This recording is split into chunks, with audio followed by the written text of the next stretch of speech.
Hello everyone, welcome to our audiobook channel. If you enjoy this story or want to hear more exciting content, don't forget to like, subscribe to the channel, and leave a comment. Your feedback helps us improve and bring even more captivating stories. Enjoy listening. Chapter 1, Lin Mu. Chapter 1, Lin Mu. Lin Mu, stop lazing around. We still have a lot of trees left to harvest in today's quota. We barely filled our quota yesterday and I don't want to anger the supervisor again. He will definitely cut our wages this time. Hearing the voice calling him, a youthful-looking boy of about 16 years of age and having short hair turned around towards the man that had just called him. Seeing the man's tense look, the boy gulped and answered. I'm not lazing around, Uncle Yun. I'm just trying to be careful not to damage the spirit apples while plucking them from the trees. The man named Yun, upon hearing the boy's reply, had a tint of annoyance in his eyes as he thought that the boy was merely giving excuses for his slow pace in harvesting the spirit apples from the trees. Remembering yesterday's scolding that he got from the supervisor for being the group leader of the slowest harvesting group out of 100 this week, he knew that if his group did not exceed their quota that day they will definitely never be able to receive their bonus wages of that week. Hasten your pace and stop giving excuses or you will be the one to bear the penalty that we'll receive for incomplete work. Not giving the boy another chance to reply, the man walked away to another tree to work. The boy heard Yun's threat and quickened his pace of plucking the spirit apples from the tree. After that he placed them in his basket and then when the basket was full, he carefully transferred them to the wheelbarrow, which would then be sent to the main collection cart. Spirit apples were the main produce of the northern town, which was rather lucrative and were sent to Wulim City, which was the main city. Wulim City had 4 satellite towns, each named according to their locations and each having their own specialty. Spirit apples were very expensive for common peasants, with each apple costing a gold coin, which only the people from the city could afford to buy. While the peasants that harvested them only received 4 silver coins every day, it would take them nearly a whole month's wages to buy just one, thus they had to be careful not to damage, bruise or scratch the apples as this resulted in the spirit apples slowly losing their spirit chi, making them lose value. 2 hours later, Lin Mu had done 4 trips to the cart, emptying his basket along with the others. The wheelbarrow was nearly full when Yun walked towards the cart and emptied his basket that ended up completely filling the wheelbarrow. Looking at the filled wheelbarrow, Yun took a breath of relief as the day's quota was finally completed 2 hours before sundown, which gave them plenty of time to harvest more spirit apples that day. He thought that they may at last get their bonus wages this week. Thinking of this made a slight smile appear on Yun's face and he looked towards Lin Mu. Looks like you finally picked up the pace. Now that we have finished today's quota you can go and send the wheelbarrow to the main collecting cart, the rest of us will continue harvesting. Looking at the heavy-looking wheelbarrow, Lin Mu furrowed his brows and knew that it will be difficult for him to move it all the way to the collecting cart and would take him at least 45 minutes to come back, during which the rest of the 5 people of the group would be the only ones receiving the higher bonus pay, with him not having much time to earn his. Uncle Yun, this wheelbarrow is very heavy for me, can't you bring it to the main cart? Yun had the greed of higher wages in his mind, and hence definitely did not want to waste his time in sending the wheelbarrow back. Can't you just do as I asked, Lin Mu? If you keep on shirking from hard work you'll never get strong. In the time you spent talking you could have very well been on your way to the collecting cart. Yun spoke, feeling annoyed. Looking at the annoyed look in Yun's eyes, Lin Mu knew it would be useless to argue any further and that he would just have to rush back as fast as possible so that he could work more. Having thought of that, Lin Mu started pushing the wheelbarrow towards the location of the collecting cart. 5 minutes later Lin Mu started getting tired and was about to slow down his pace when a stone came under the wheelbarrow, making it start to tilt. Lin Mu was unable to handle the heavy wheelbarrow and lost control of it, making it fall with a loud noise. With a horrified expression on his face, Lin Mu was left standing, while the other workers heard the voice and gathered around, feeling shocked at the sight of a fallen wheelbarrow. All the spirit apples that were in it were now scattered around in the dirt, with many scratched and damaged.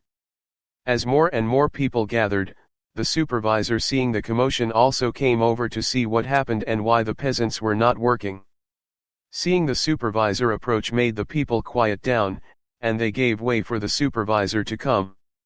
Looking at the debacle in front of him, the supervisor Li Peng was shocked at first, but then anger started to seethe within him. Who is responsible for this mess? Come out now. The surrounding people did not want to get involved, thus they quickly pointed towards the frozen Lin Mu. Lin Mu was now even more horrified seeing the supervisor and started to fall in despair. You imbecile, do you know what you have done, how big of a loss you've caused? Where is your group leader? Call him. The supervisor shouted with spittle flying all over, which only made the people quickly call over UN2 quickly. UN2, who was already on his way to see what had happened, looked at the supervisor's now angry red face, and became pale with fear. He hesitated in approaching him.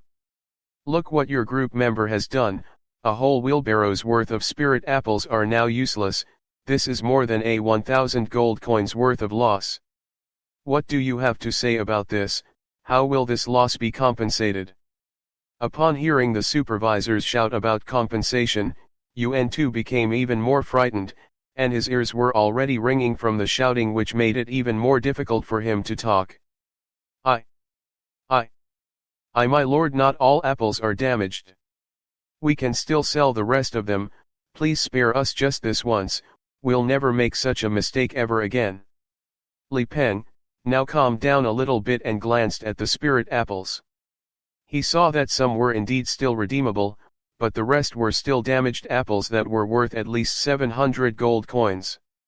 With a stern expression he spoke, even if you exclude the apples that are undamaged, the loss is still more than 700 gold coins. When the mayor hears about this he will not be happy, you cannot be spared. Li Peng thought about how to compensate for the over 700 gold coins worth of damage. He knew that he'll probably have to dock a whole month's wages from every peasant working here, but it still wouldn't be enough. At this point, he looked at Lin Mu. Every peasant working here will lose 1 month's worth of wages in compensation for the loss, and for the rest of it, as the boy caused this mistake, all his property will be seized and sold off to pay for it.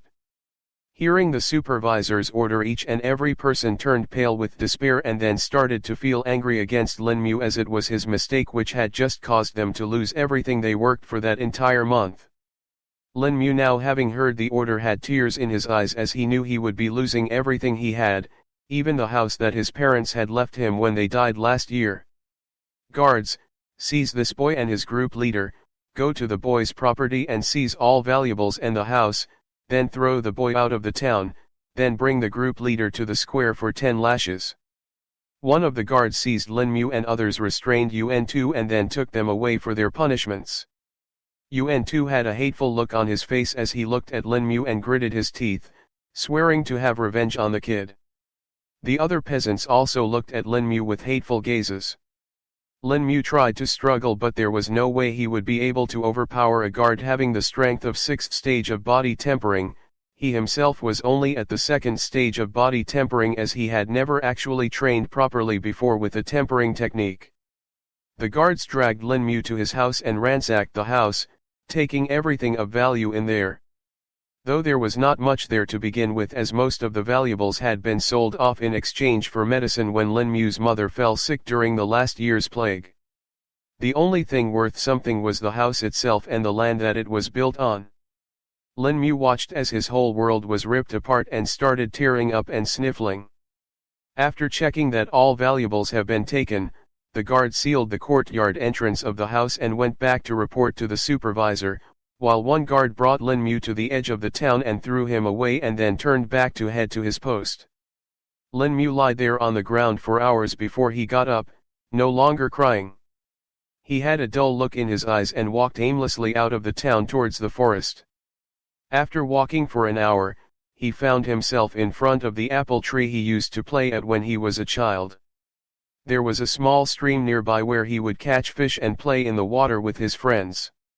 Now tired and exhausted, he sat below the tree with his back to the tree and fell asleep under the night sky and the moon hiding in the clouds. Chapter 2, Awakening. Chapter 2, Awakening. In space, millions of kilometers away from the world Linmu lived in, a grey orb of light was traveling at a great speed. It was as if it was fading in and out from reality itself, passing through obstacles, like asteroids, as if they were air. After an unknown amount of time, it approached a blue planet, eventually falling into its atmosphere. The ground was becoming closer and closer, small continents expanded to a vast length, mountains rose to a great height. In the end, the grey orb collided with an insignificant tree, somehow only shaking it entirely.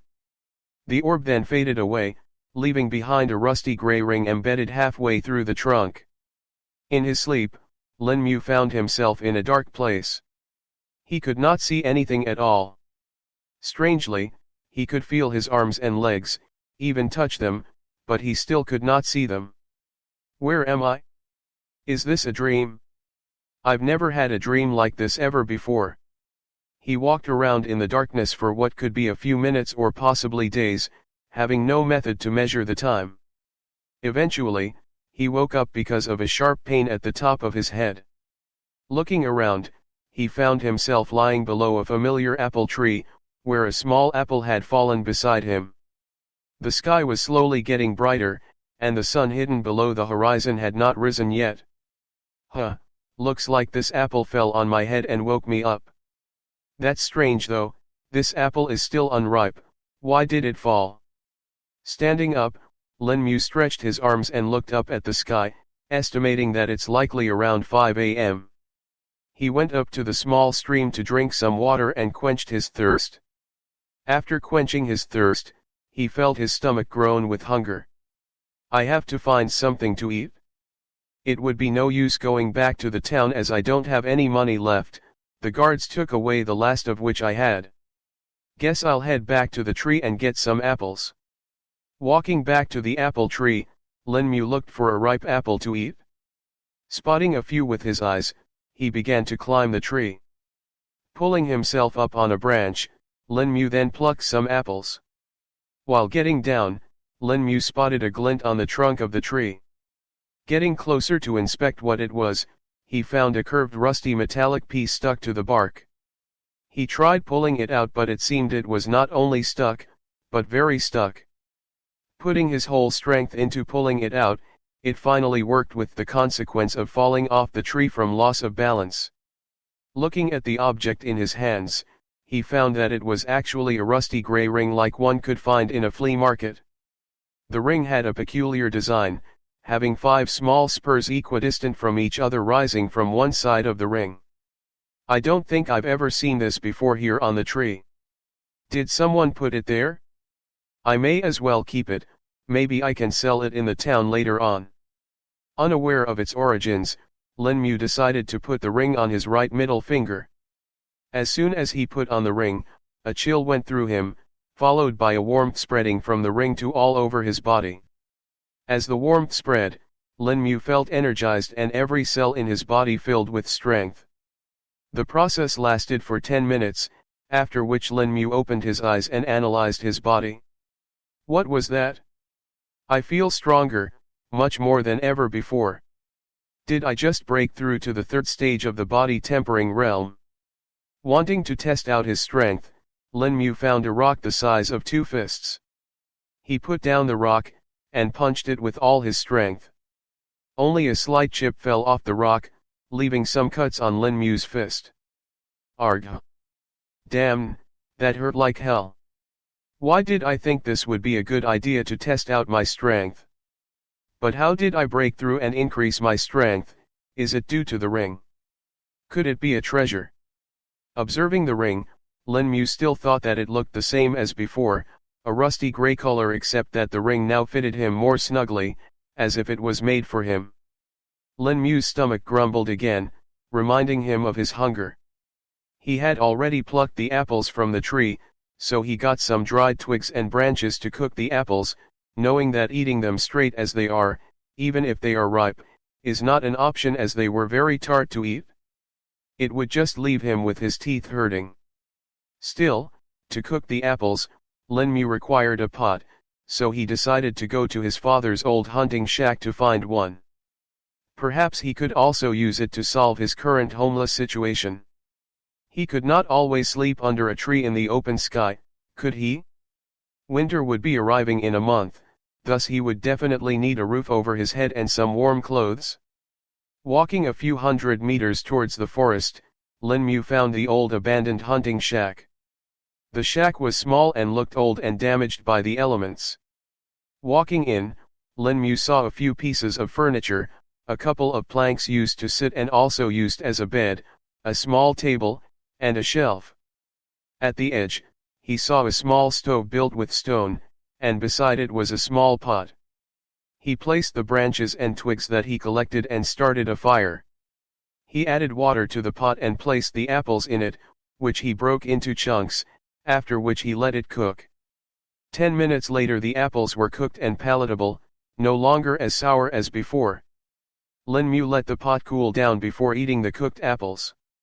After filling his belly, he felt satisfied and focused his thoughts back on the mysterious ring. As Lin Mu focused on the ring, he felt a similar chill going through his body again and found his vision fading into darkness. Chapter 3, The Mysterious Ring.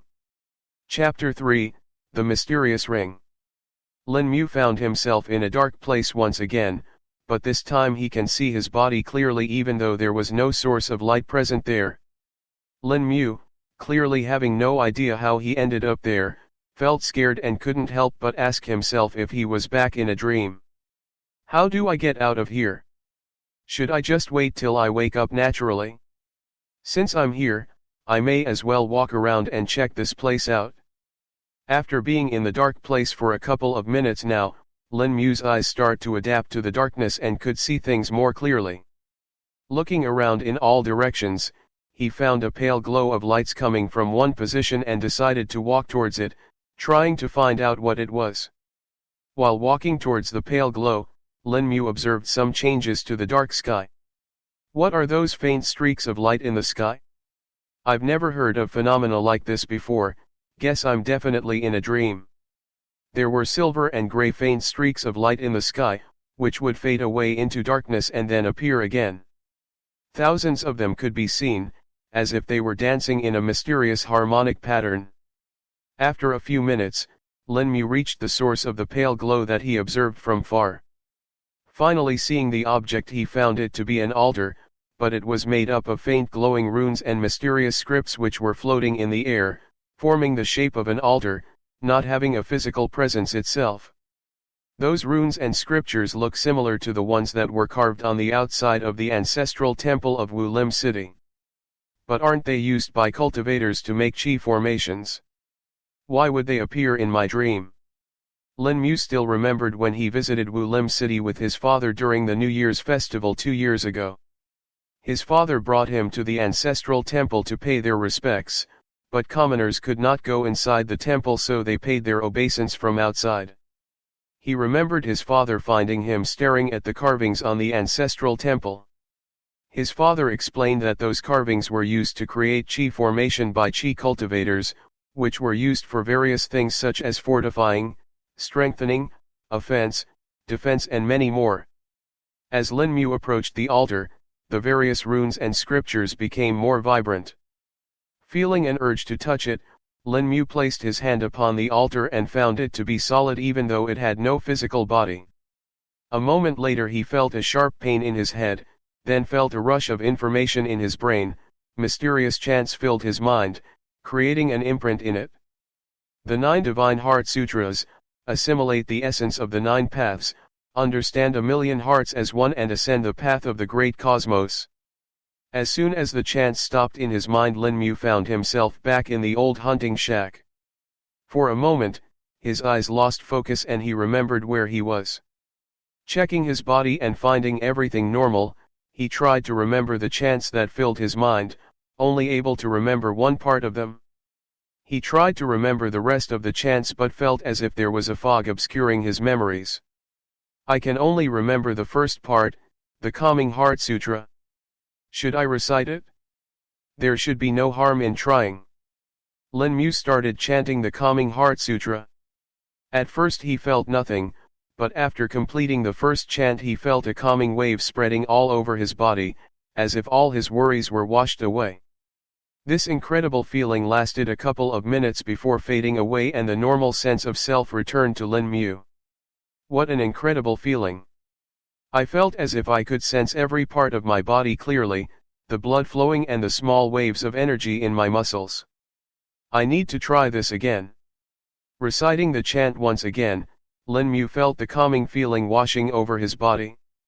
This time he tried to sense the waves of energy that were moving in his muscles. As he focused on the waves of energy, they intensified and then he felt a great feeling of strength filling his body even more than this morning when he put on the mysterious ring. Haha, I broke through to the fourth stage of body tempering. What luck, 2 breakthroughs in one day. This chant is definitely a body tempering technique, and sensing the similar wave of energy when I put on the ring, I guess that is where it originated. This ring is definitely a treasure, or could it be a spatial storage ring that chi cultivators use? Now, Lin Mu did not want to sell the ring at all. Only a fool would let go of an opportunity like this which he knew would only bring benefit to him. As for whether the ring was a spatial storage ring, he could not verify it as he was not a chi cultivator yet, nor did he know how he ended up in the dark place with the altar made of glowing runes and scriptures. Thinking that he may be able to fulfill his long-lost dream of becoming a chi cultivator one day, he felt excitement he had not felt ever before and all the feelings of sadness and despair from yesterday's events washed away. If I become a cultivator, I'll be able to buy back my house and I will no longer have to live with my head down.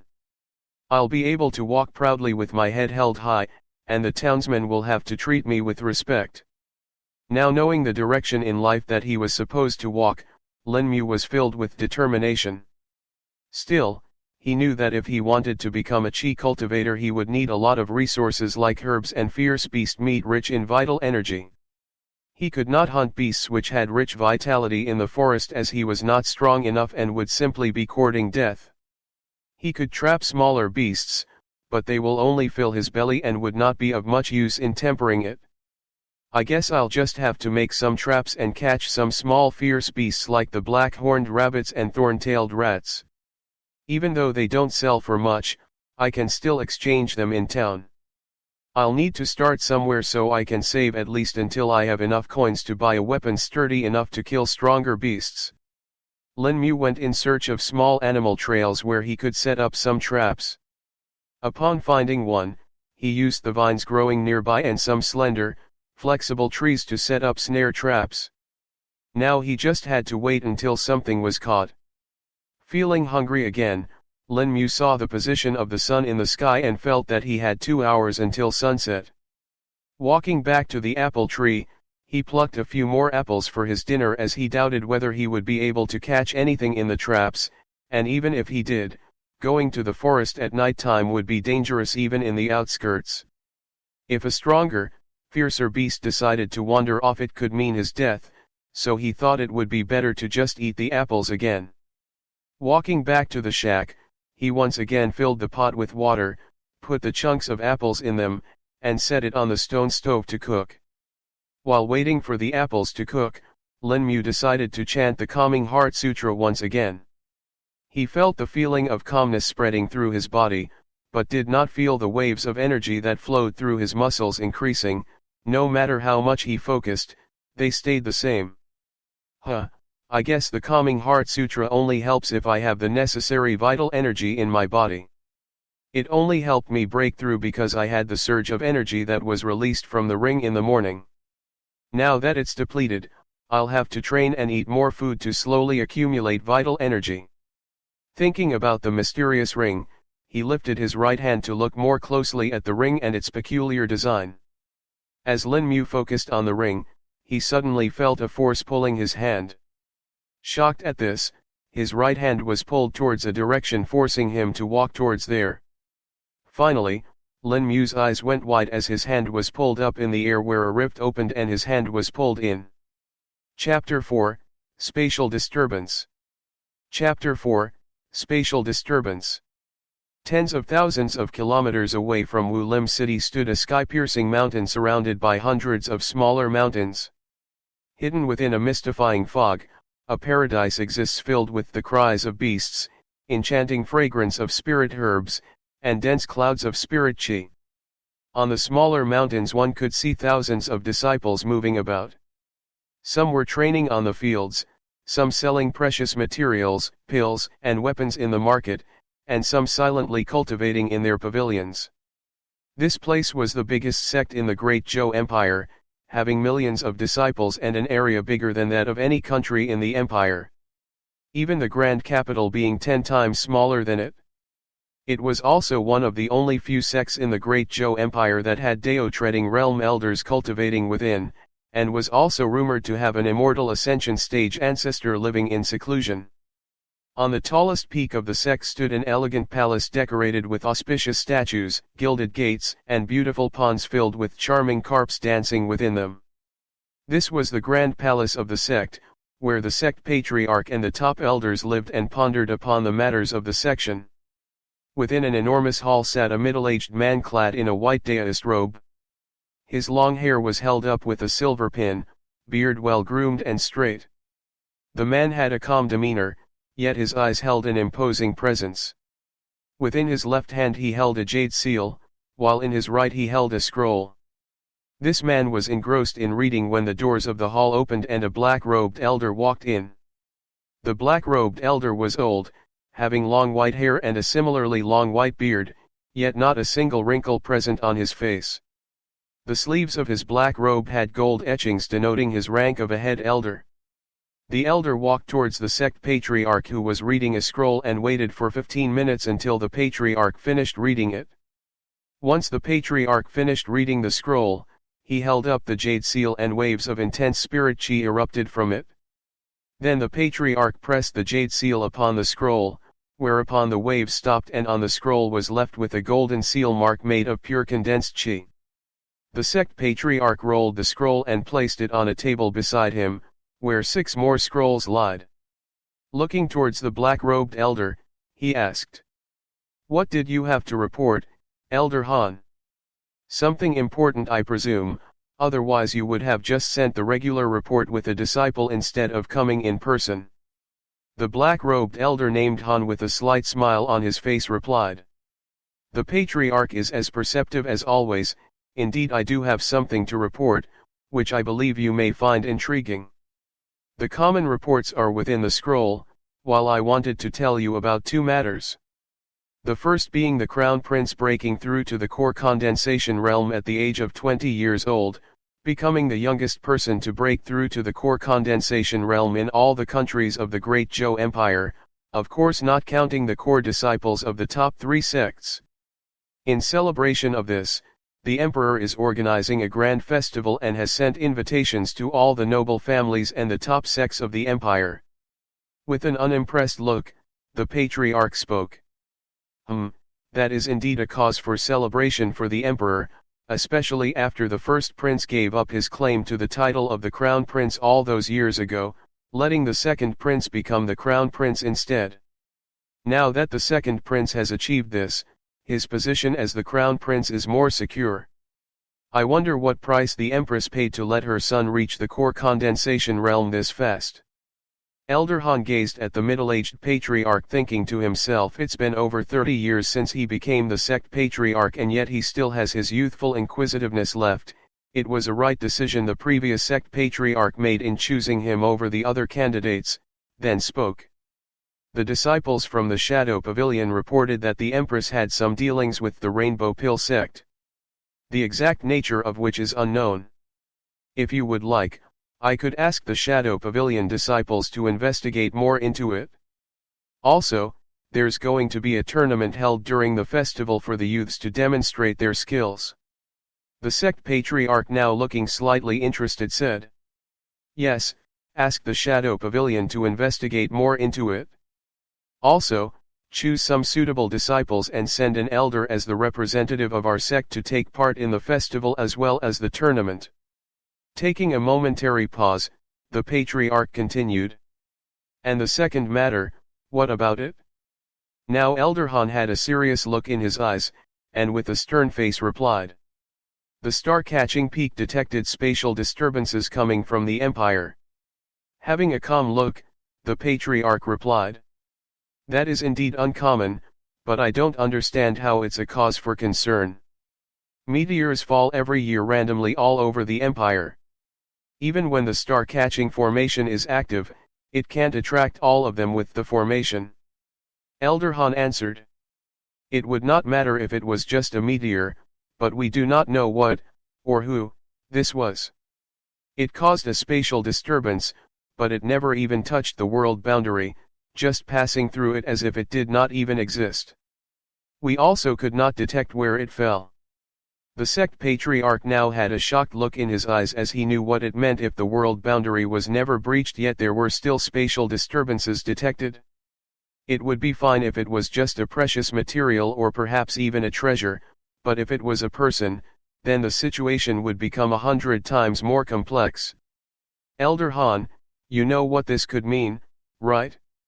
If it does turn out to be as serious as we're thinking, we will have to inform the other sects and the Emperor. Things have only become calm in recent years. We do not want the unrest this could bring, or we would have to cancel a lot of our long-term plans. The Patriarch spoke. The black-robed elder heard him with an understanding look and then continued. That would be true, let's hope it does not come to that. In the meantime, I'll ask some elders from the star-catching peak to personally investigate the spatial disturbance, as we still do not know where it fell to. Just as Elder Han spoke this, he felt the communication jade hanging on his waist buzz. Holding it in his hand, he listened to the message and then spoke to the Patriarch. The disciples at the star-catching peak just detected another spatial disturbance. It was much fainter than previously and we don't know if it was caused by the same thing as before, but we now know that it came from the northern lands. After listening to what Elder Han had to say, the sect patriarch pondered for a minute before answering. Send an elder and some disciples to the northern lands to investigate the disturbance. Also send a report about this to the external elders, located in all the regions, and ask them to keep an eye out for such a disturbance in their designated areas, in case the spatial disturbance in the northern lands was an isolated incident, and the actual anomaly that caused it is located somewhere else. Cupping his hands, Elder Han replied. As you command, Patriarch. Should I also issue a common mission to all the disciples of the sect to inform us about any spatial disturbance or anomaly they hear about or observe? Yes, do that too. We may find information about it from some mundane or obscure lead that a disciple may find while they are out of the section. Still cupping his hands, Elder Han continued. Maybe we should also inform our allied sects to keep an ear out for any rumors they may hear. Now with a tired look the sect patriarch said. No, don't inform them just yet. Not at least until we have some more substantial information about it. We must not muddy the waters when there is nothing to gain from it. Elder Han nodded and turned around to leave when the patriarch spoke once more with a gloomy tone. Just in case, tell all the disciples that are going for investigation to leave a wisp of their chi in the Hall of Souls, and issue all the disciples with 2 distress talismans, one a common distress talisman, while the other the sect alerting talisman.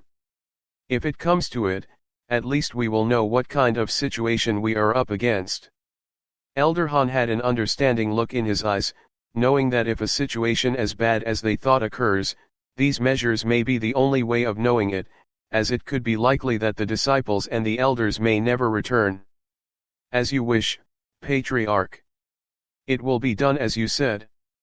Elder Han strode out of the hall towards the missions pavilion to select which disciples to send for investigations, and also inform the star-catching peak on how to proceed. As the doors of the great hall closed, the sect patriarch placed his hand upon his chin and closed his eyes to think of all possibilities that he could, for he knew that even the smallest of events could bring about a great change. Change could harm his sect, which he wished to avoid, so could keep his promise to the previous patriarch when he was appointed. Chapter 5, Success and Failure. Chapter 5, Success and Failure. Lin Mu's hand was pulled into the rift. He felt as if it was dipped in water, yet it did not feel right. It was neither cold nor warm, leaving him unable to tell what kind of substance it was. He moved his hand around, trying to pull it back out, but it felt like it was stuck.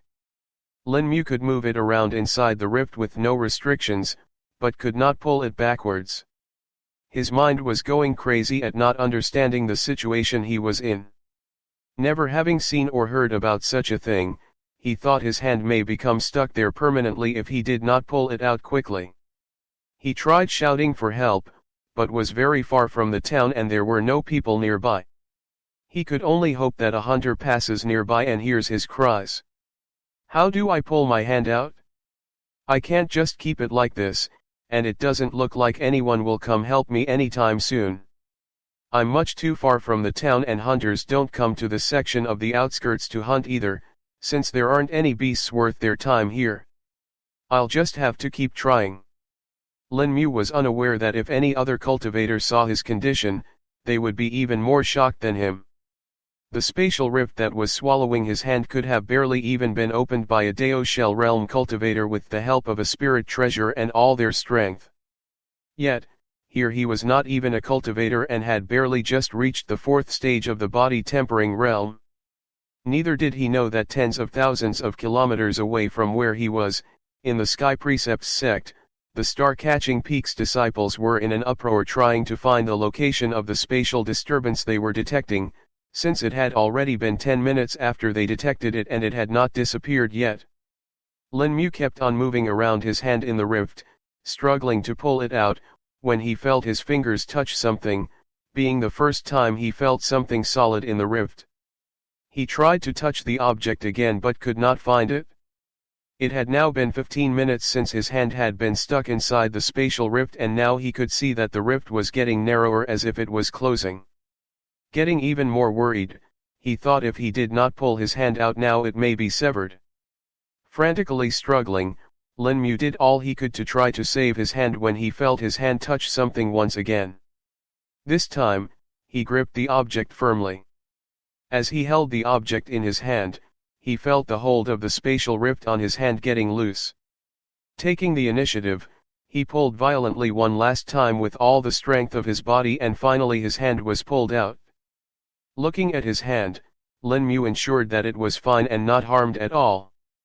Scrunching his eyebrows, he looked at the source of his current trouble, the spatial rift, and found it to be closing. The black tear in the spatial fabric slowly mended itself and closed, leaving no trace that it ever existed. Sighing with relief, Lin Mu slumped down on the ground and closed his eyes to rest, for this 15-minute-long struggle had thoroughly tired him out. Standing up after 10 minutes, Lin Mu dragged himself back to the hunting shack to eat and then sleep. The sun had already started to set and it would not be long until it would be dark. Reaching the shack, Lin Mu picked up the pot that was cooking the apples and started to eat, gulping down every last morsel in the pot.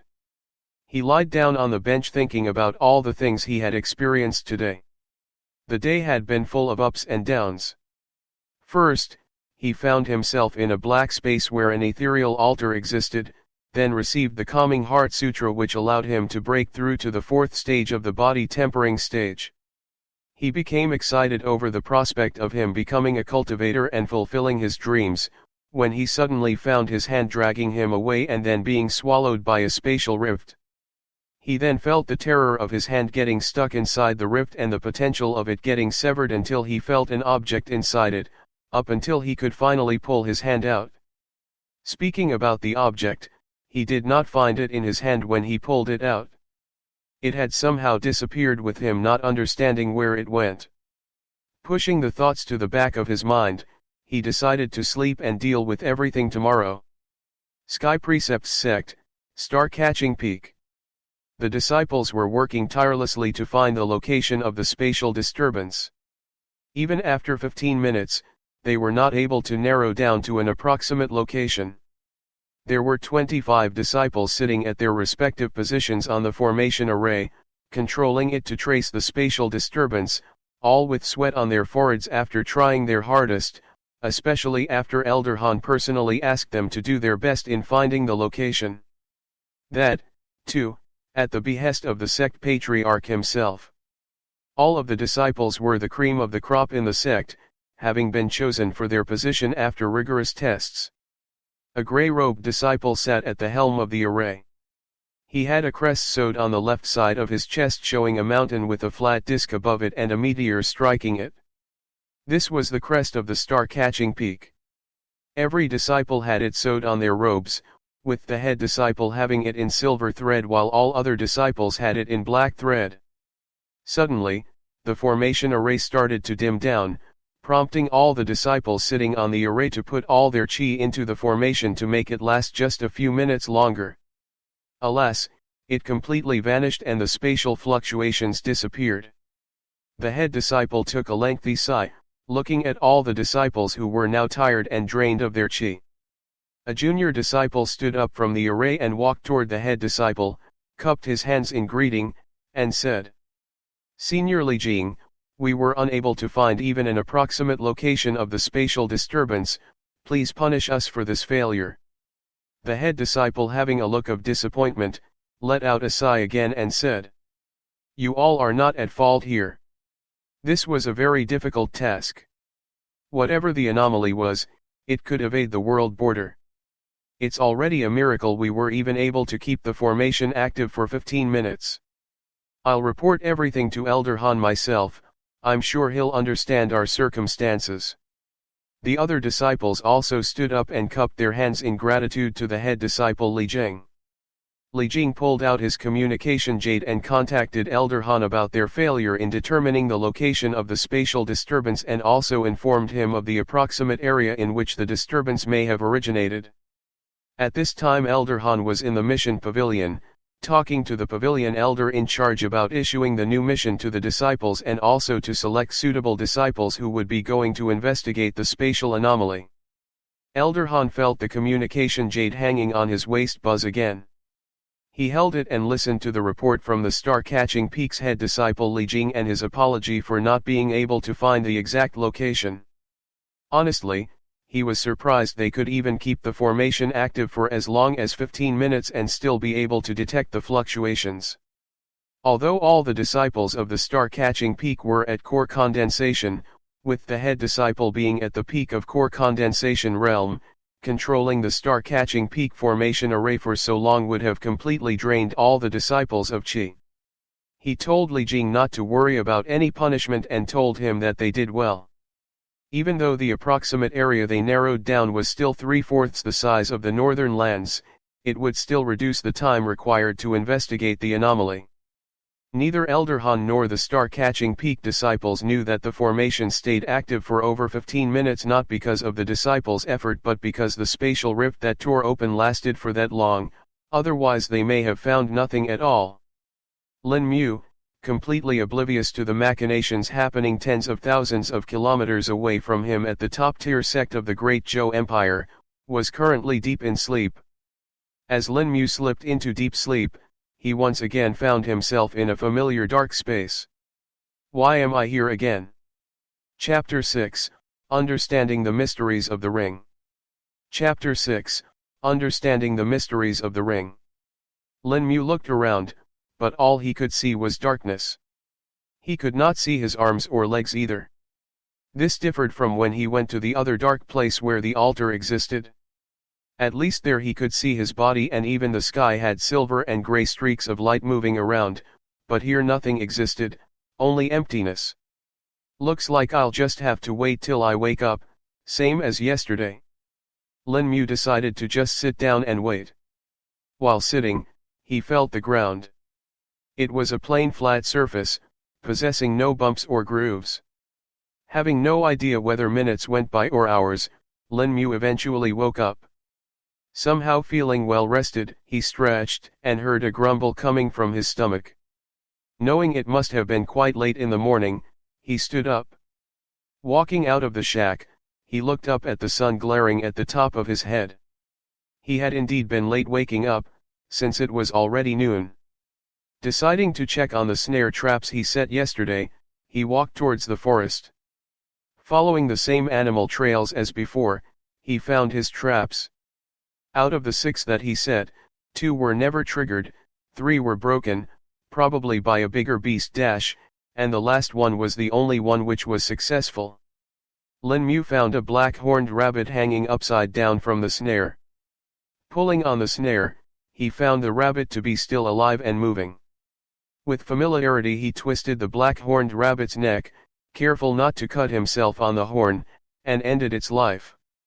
Before going back to the hunting shack, he reset the snares so that he could catch some more beasts till evening if he's lucky. Now that I have caught a black-horned rabbit, how am I going to skin it? I don't have a knife or blade with me. I'll need to figure something out quickly or the meat will spoil fast if I don't drain the blood. While walking back to the hunting shack he picked up a fallen branch and broke it from one end so that there was a sharp edge left. Deciding to drain the blood near the stream and also pick up some apples, he instead changed directions and walked towards the stream. Reaching the stream, he knelt down at the edge of the water and used the sharp edge of the broken branch to stab the neck of the now dead black-horned rabbit, letting the blood drain in the water, careful not to stain the fur with blood. After no more blood came out from the neck of the rabbit, he pushed his fingers inside the hole and used both his hands to pull it apart. Slowly applying force he ripped away the pelt, turning it inside out in the process. In the end, he was left with a full pelt, leaving behind some fur on the rabbit's head and the bloodied, but hairless, body. Washing the pelt in the water, he left it aside to dry out while he gutted and cleaned the insides of the rabbit. Lin Mu walked to the apple tree and plucked some more apples, then picked up the skinned rabbit and its pelt and walked back to the hunting shack. He hung the pelt outside the shack from a nail and walked inside. Feeling a pang of his growing hunger, he lit the stove and skewered the raw rabbit over it with the same sharp branch he used before to roast it, then sat down to wait for it to cook. He looked at the ring on his right hand and thought about all the events that happened yesterday and wondered whether they occurred because of the ring. Seems like the idiom misfortune accompanies fortune is indeed true. I was able to break through, but I also experienced the scary rift and almost got my hand severed, probably. Then he thought about the object he caught in his hand while it was in the rift, and how it disappeared when he pulled it out. As soon as he thought about that object, suddenly, a wooden slip appeared in his hand. Surprised about where the wooden slip came from, he got a similar texture feeling to that of the object in the rift and determined that it was most likely the same. Is this the object I felt in the rift? How did it suddenly appear in my hand? The only way it would be possible is if this ring is a spatial storage ring. Lin Mu tried to understand how the ring worked. He thought of putting the wooden slip inside the ring and it once again disappeared. Now wanting to bring it back to his hand, he thought of it appearing in his hand and it did. Yes. It's indeed a spatial storage ring. Can I store other things in it? I should try. Lin Mu tried storing various objects and then withdrawing them and found that he could do it effortlessly. Experimenting with the ring as if he had found a new toy, time passed quickly until the rabbit was finally cooked. Putting a stop to playing with the ring, he started to eat the rabbit, feeling a much greater appetite than ever before. He finished the whole rabbit, only leaving behind bones. With his hunger sated, he withdrew the wooden slip from before and opened it to take a look. But when he opened it, he found it to be blank with nothing written on it. Confused with this discovery, he flipped around the wooden slip but found nothing there either. Feeling the texture of the wooden slip, he found it to be of an exquisite quality, like the ones used by high officials and imperial scholars. Having satisfied most of his curiosity about the wooden slip, he stored it back in the ring. Now that there were only bones left of the rabbit, Lin Mu was able to easily break off the black horn from the skull of the rabbit. He stored it in the ring, intending to sell it in the town along with the pelt. He would not get much for it, probably 40 or 50 copper coins, but he would be able to save up enough to buy a small knife or dagger so that he can hunt bigger beasts. It had been about 4 hours since he set up the snare traps. It would take him an hour to walk there and another to come back, but it should still leave him enough time to come back before becoming completely dark. Walking out of the shack, he stored the black-horned rabbit's pelt in the ring and made his way towards the traps. Halfway to the traps, he felt a buzzing coming from the ring and had a grim feeling of what was about to come. Cursing his luck that he was right, he felt his hand being dragged. Not again. No. This time he was not dragged far, only a couple of feet before the fabric of space tore and a pitch-dark rift appeared. As his hand was sucked inside, he braced his legs ready for whatever was to come. This time he got a significantly different feeling than before. Where before it felt like his hand entered still water, this time it felt like he had dipped it in a fast-flowing river. His hand felt the strong force, yet it stayed steady and did not move. I don't know how long I'll have to struggle before I will be able to pull my hand out. Heck, I don't even know if I'll be able to pull it out in the first place. But before Lin Mu could start pulling his hand, he felt a rectangular object slam into it. As soon as he felt the object, it got loose and he was able to easily pull it out. It had not even been a minute, and he could pull his hand so quick out this time. Thinking of the object that slammed his hand, a rectangular box, slightly larger than the size of his palm, appeared in his hand. As I thought, whenever I touch or hold something in the rift, it is stored in the ring. But it wasn't exactly the same with the wooden slip. I wonder why. I guess I'll figure it out eventually. Still, my understanding of the ring is better than before. Lin Mu looked at the closing rift and decided to test something. He picked a stone and a stick off the ground. He threw the stone inside the rift with the finesse of a toddler and held half of the stick inside the rift, and half outside. After a few seconds the rift closed, but right before it completely closed the stick that he was holding was pushed out. So if I'm holding something, it would not be harmed. I guess that solves one of my fears. At least I won't have my hand severed if it's pulled into another rift. He looked around to see if the stone was anywhere but could not find it, convincing Lin Mu that it was lost in the rift. Now finally done with all that, he put his attention on the rectangular box he pulled out. It was made of brown wood and had a faint fragrance. There were 3 cauldrons and a peony carved on the lid of the box. He didn't know what kind of wood it was, but any fragrant wood was usually expensive. He thought he had seen the symbol of cauldrons and a peony before but could not remember where. I can sell this box during next week's market when the traders come. It should sell for a good amount. If I'm lucky, I may even be able to buy a sword or axe with the coins I get.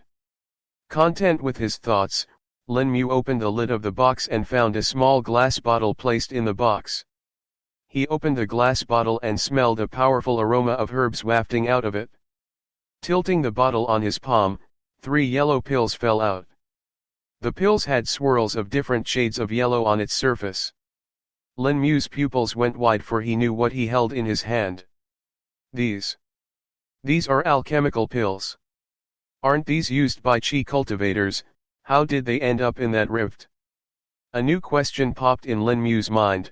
How did these things end up in the spatial rift, and how was the mysterious ring able to open them? Putting the pills back in the bottle, he stored it in the ring along with the wooden box. I don't know what these pills do. If I can find out, I'll be able to use them for my own cultivation. I absolutely cannot reveal these to people. There will always be people who will be greedy and will want to snatch them from me. I must find out what these pills do without alerting others or exposing them. Feeling both excited and slightly worried about his prospects now, Lin Mu walked towards the traps to check for any prey that may have been caught. Chapter 7, Onward to the Town. Chapter 7, Onward to the Town. Lin Mu reached the trail where he had set up the traps. He checked the first 3 traps which were not triggered, then moved ahead to check the other traps when he heard the sound of leaves rustling and then a loud screech echoed. Lin Mu rushed to check and found it to be his trap which was triggered. The snare trap had caught a thorn-tailed rat. Thorn-tailed rats were the size of a person's arm, gray or black in color, and had a characteristic ash-colored tail with short thorns made up of hardened skin on it. They were a common beast found nearly everywhere in the forest and made up the lower part of the food chain. Though they were low-tiered beasts, the sharp thorns on their tails could give nasty cuts to anyone who was careless in handling them. Lin Mu picked up a large rock and slowly lowered the snare from which the squirming thorn-tailed rat was hanging. Careful not to get hurt from the whipping tail of the rat, Lin Mu put his foot down on the tail and used the rock to crush the rat's skull. Picking up the carcass, Lin Mu went on to check the remaining traps. He found another trap which was not triggered, but the last trap was a surprise to Lin Mu. The trap and its surrounding area was utterly destroyed. Looking around, Lin Mu found the larger trees to have claw marks on them while the smaller, and thinner, trees were directly snapped at the base. There were paw prints which were much larger than an adult male's hands everywhere. Darting his eyes around, Lin Mu searched for any beast that could be lurking, waiting to pounce on him. Not finding any signs of a beast, Lin Mu backed away and ran back to his shack. That was terrifying. Those paw prints were definitely from a middle-tiered beast at least. What is a beast of that level doing here in the outskirts of the forest? They rarely wander this far out. Lin Mu thanked his stars, feeling lucky that he did not encounter a mid-tiered beast, as that would most likely end in his demise. Lin Mu then headed back to the stream to skin the thorn-tailed rat. He used his previous method of poking a hole with a sharp stick to drain the blood, and then ripped the skin from its carcass. The flesh of the thorn-tailed rat was tough and had an unpleasant taste, so Lin Mu discarded it and only took the pelt. The pelt would not sell for much, at least not as much as the black-horned rabbits. It could only be used to make some hard leather, unlike the black-horned rabbit's pelt which could be used to make pouches or soft gloves. Lin Mu stored the pelt in the ring and walked back to the hunting shack to rest and eat his supper. He cooked the apples and ate them, while planning for the next day. Lin Mu decided that he would go to the town to sell the pelts and buy some rice, as he did not want to eat the sour apples for his every meal. He would also inquire when exactly the merchants would be coming next week, so that he could sell the fragrant wooden box. There was still the question of how he would find out more about the alchemical pills he found in the spatial rift. He could not exactly just show the pill to people, nor would describing the appearance of the pill to people work unless they themselves were cultivators or were of a prominent position. From what he knew, there were only a handful of chi cultivators in the northern town, namely the town head, the captain, the 2 vice-captains of the town's guard, and also the 2 top hunters of northern town, all of whom he could not come in contact with. The only other way he could think of was to try his luck in Wulim City and find an itinerant cultivator who would be willing to trade for information, but even that would be expensive, not to mention the tax he would have to pay upon entering Wulim City. Thinking about all the expenses he would have to incur made him sigh with helplessness. Selling the fragrant wood box is the only way of getting a significant amount of money for now. I hope I get a good enough price. Till then, I can only slowly accumulate money by selling the pelts I get from trapping some small, low-tier beasts. Having sorted his plans for tomorrow, Lin Mu decided to practice chanting the Calming Heart Sutra. As he chanted the sutra, a calming feeling washed over his body and mind, making him able to sense the flow of blood in his veins and the faint waves of energy in his muscles. Focusing his mind on the waves of energy, he could feel them slowly increase and then decrease, softly pulsating back and forth. Eventually, Lin Mu fell asleep and found himself back in the familiar dark place. Am I going to come to this place every time I sleep now? What exactly is this place? I may as well just explore and see if this place has an end. Lin Mu started walking straight in a random direction while counting so he could get an idea of how much time he spends in this place. He walked for a count of 15,000 before he got bored from it. Everywhere he looked was the same, dark. At one point he thought whether he was even moving or just walking in the same place. The only other thing he noticed was that his thoughts were more clear than normal. He felt his mind being less cluttered than normal, his thoughts much faster than usual. And he did not know why. As he kept on walking, he felt his consciousness fade for a moment, and when it came back, he found himself awake. I guess I should get ready to go to the town since it will take me an hour. I don't feel as hungry, so I'll just eat something in the town after I get some money. It would be good to eat something different from sour apples, even though I had the rabbit, but it did not have any spices on it, so it tasted a little bland. I definitely need to buy some spices as well while I'm there. Lin Mu walked towards the stream to wash up and then continued on towards the town. On the way, he saw some carriages on which armed men were sitting and a few which were walking along guarding it. Getting closer to the carriages, Lin Mu could see what was inside one of the carriages but not the rest as they were covered. Beast corpses. Wait, those are steel-back wolves. But they're mid-tiered beasts. Average hunters would not be able to hunt those easily even if they're in a group, since steel-back wolves hunt in packs of 20 or more. That means they have a cultivator in their group. Lin Mu looked at all the hunters, but could not spot any particular person who looked like a chi cultivator. Even the hunters themselves were unfamiliar to him. If they were from the northern town, he would be able to identify at least one person amongst them, as most hunters were well known. That could only mean that they were from another town, or were from a completely different county. Looking at their weapons and armor, he leaned towards the latter. Lin Mu decided to talk to one of the hunters. He had walked just a little closer when one of the hunters shouted at him. "Don't come closer, kid, you've no business here." Lin Mu abruptly halted in place and replied. "I just wanted to ask, what hunter group are you all from? I don't think I've seen your group hunting in these parts." The hunter, with a hint of annoyance, answered. "Does it look like we're hunters to you, kid? We are the Crimson Fang mercenaries. Now move along before I make you." Walking away from mercenaries, Lin Mu furrowed his brows and wondered who would be able to employ a mercenary group to come to Northern Town and hunt steel-back wolves. It would be much cheaper to employ a local group of hunters, even though multiple groups of them would be required to hunt the wolves. It would still be cheaper than employing a whole mercenary company. Unless it was something other than the steel-back wolves they were hunting, something much stronger. As Lin Mu could not see into the other carriages, he could not verify his claim. However, looking at the mercenaries which were guarding the covered carriages, who looked much stronger and had better weapons and armor than the mercenaries from the last carriage, he figured they were transporting something much more valuable than the steel-back wolves' carcasses. Continuing on to his journey 20 minutes later, he spotted the spirit apple orchards and along with it the hundreds of peasants that were harvesting the spirit apples. As he got closer, he spotted a familiar face looking at him. Looking at the person, Lin Mu's face became pale. Chapter 8, Conflict. Chapter 8, Conflict.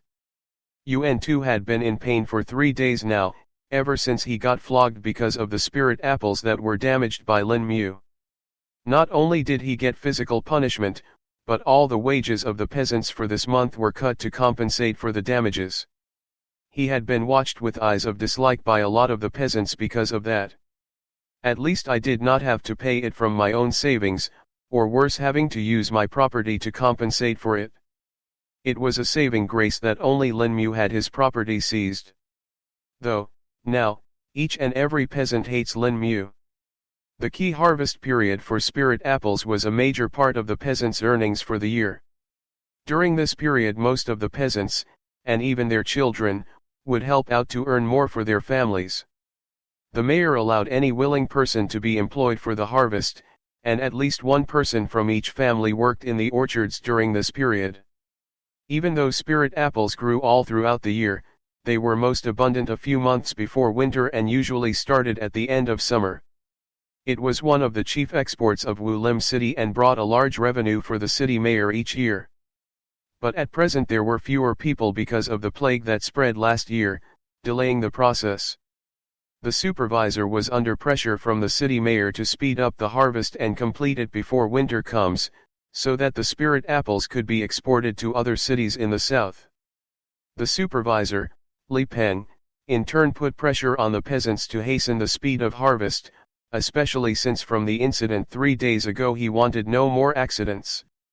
UN2 was working in the orchards, along with his group, in the morning. They were assigned the area at the very end of the orchard along the transport road. He was working when he saw carriages and a lot of armed men coming from the forest, not recognizing either carriages nor the men having gone into the forest. The only other way for them to come to this part of the forest would be to go through the other route, which passes from inside the western part of the forest. The route from the western forest was dangerous, and the area was populated with mid-tier beasts. Even hunters would not take the risk if they could just use the safe route from northern town.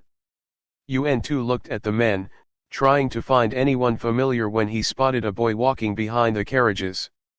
As soon as he saw him clearly, his eyes filled with hatred, as it was the same boy who was the reason for his punishment and suffering. Lin Mu had come close to the orchards when he heard the man who was glaring at him shout, "How dare you show your face here, Lin Mu? After all that you've done." Before Lin Mu could reply, the man spoke again. "After the supervisor confiscated your property, why would you come here? You're not welcome to stay here anymore." By this time, the other nearby peasants had heard UN2's shouting and some had come to check what was happening. Lin Mu was getting nervous as more and more people gathered. He looked at their faces, and every person was looking at him with a repulsive look. Lin Mu gathered his courage to reply. "Uncle UN2, I'm not here to stay. I'm just visiting the town to sell and buy some things." UN2 answered disparagingly. "What would you even sell after all your property was confiscated? And if you still have money, you should compensate us instead." The other peasants all agreed in a irritated melody. "Yeah. If you have anything to sell, you better compensate us first." Lin Mu did not even know what to reply, as he had no way to compensate them, anyway. Looking at the silent Lin Mu, the peasants kept on rambling, knowing there was no practical chance that Lin Mu could compensate them. They were simply venting their anger. Lin Mu decided to just walk away as he could not listen to the peasants anymore and wanted to do nothing with them. Lin Mu took a step back and turned around when someone grabbed his shoulder. "Where do you think you're going?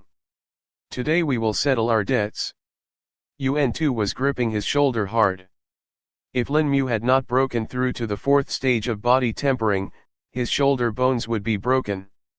UN2, who himself was in the fourth stage of the body tempering realm, was a little surprised seeing that Lin Mu was not hurt at all. Lin Mu squirmed and pushed away UN2's hand. "Let go of me, UN2. I've already paid by getting my property seized, you've no right to stop me."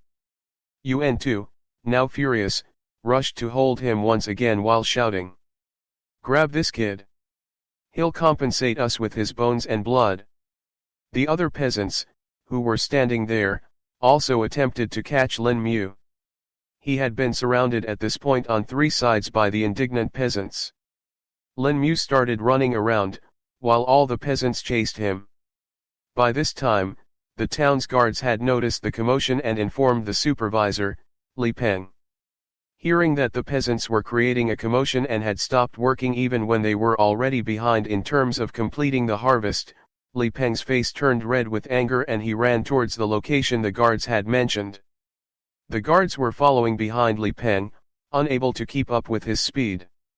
Li Peng was in the 8th stage of the body tempering realm. If he could learn a qi cultivation technique, Li Peng would have already become a qi cultivator since the minimum level at which one could become one was the 8th stage of body tempering. Only at the 8th stage was the body strong and durable enough to handle spirit qi. If anyone attempted to use a qi cultivation technique before the 8th stage, they would, in the best case, cripple themselves or possibly end up dying. Lin Mu, and the peasants who were chasing him, heard a thundering voice coming from behind them. "Stop right this second. What is this stupidity? Why have you imbeciles all stopped working?"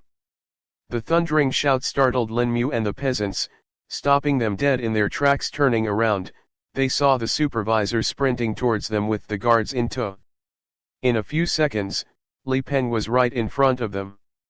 "Explain to me right this instant why you are all not working before I sentence everyone to be flogged." The peasants were frozen with fear and could not speak. Yuan Tu was gritting his teeth as he was the one who wanted to take revenge on Lin Mu the most, but now that the supervisor had shown up he did not know what would happen. The supervisor looked at the silent peasants with a grim look and said, "What are you waiting for, omens? Speak." Before any peasant could utter a word, Lin Mu cried. "The peasants attacked me when I was passing by the orchard, I did nothing to provoke them." Looking at the boy, Li Peng found him to be familiar and then remembered him to be the same boy who caused the loss 3 days ago. Knowing that he could not let Lin Mu talk anymore, Yuan Tu spoke up. "He's lying, Sir Supervisor. He has come here with ill intentions. He has no reason to be here, yet here he is." With slight panic in his voice, Lin Mu shouted. "That's completely false, sir. I was just visiting the town to sell and buy some things. I had no intention to interact with these people. Yuan Tu was the first one to shout and attack me." "Lies!" Yuan Tu yelled. "Silence!" The supervisor shouted, looking at them with an irritated face. Li Peng felt something wrong with their statements, someone was definitely lying. Thinking about the boy's situation, he did not think the boy would be courageous enough to attempt something like provoking these peasants. He switched his gaze over to Yuan Tu's eyes and found him staring at Lin Mu with eyes filled with animosity. Yuan Tu sensed the supervisor looking at him, thus averted his gaze from Lin Mu and said, "The boy is clearly lying, sir. He says he is going to sell and buy things from the town, yet I don't see him carrying anything to sell and I don't think he has any money left after the punishment." With a sinister look in his eyes, Yuan Tu continued. "Sir Supervisor, I suspect he is here to take revenge by stealing the spirit apples from the orchard. I was just trying to stop him from attempting anything." At this point, Yuan Tu was just saying whatever that could get Lin Mu incriminated. Li Peng scanned the boy from top to bottom and indeed found him to be carrying nothing that could be sold. The dread within Lin Mu was increasing second by second, thus he did the only thing he could think of. He started to chant the calming heart sutra in a silent voice. The fear and dread within Lin Mu was washed away by the calming waves, and his mind stilled, no stray thought arising. In Lin Mu's mind, minutes may have passed, yet for others it had been just a few seconds. With his mind free from fear, Lin Mu thought about how to find a solution to his current predicament. With lightning-quick thoughts, he found a solution that may work if he played his cards right. Lin Mu put his hand inside the empty, small money pouch that was tied to his waist and withdrew the black-horned rabbit's horn from the ring. Pulling his hand out from the pouch, Lin Mu showed the small horn in his hand to the supervisor and spoke. "Sir, I wanted to sell this horn in the town, so that I could buy some grain or rice to eat." Looking at the small black horn Lin Mu was holding, Yuan Tu was stumped, as he was sure that the boy was not carrying anything in the pouch. During the chase, his hand had also grazed the money pouch tied to his waist and he definitely felt nothing in it. The reason Yuan Tu was sure that he could incriminate Lin Mu was that he had felt like he had verified the boy had nothing to sell. This had put Yuan Tu in a quandary. Li Peng stayed silent while looking at the horn in Lin Mu's hand, then spoke. Chapter 9, Resolution. Chapter 9, Resolution. Li Peng had pondered over the matter, yet could not determine which party was speaking the truth. The small horn in the boy's hand meant that he was not lying and was intending to sell it, but the horn would not have enough value to be sold alone. In the matter of Yuan Tu, he had been wrong when he said the boy had nothing to sell. However, considering the value of the horn, he may have had ill intentions, as Yuan Tu was implying. The only other way he could determine the truth would be to have a witness verify their claims. But looking at the peasants, they all seemed like they would side with Yuan Tuesday. Li Peng had looked around and the only other people that would have witnessed the incident would be the mercenaries. He knew they were mercenaries from Zhouhua City. The mayor had employed 3 mercenary companies last month for completing some secret tasks that he was not informed about. This was probably the first group coming back after completing their task. Snapping out of his thoughts, Li Peng spoke. Guards, call the mercenaries over here. They will testify about who is telling the truth. Hearing the decision the supervisor made, Yuan too felt uneasy. If the mercenaries really witnessed everything and told the truth, I would be in much, much greater trouble. No. I cannot be punished. All us peasants know Li Peng is an impartial man, and if he found out that I deliberately accused Lin Mu of theft, the consequence would not be as simple as flogging. Even though the supervisor had confiscated Lin Mu's property and thrown him out of the town, Lin Mu was not legally exiled from the town.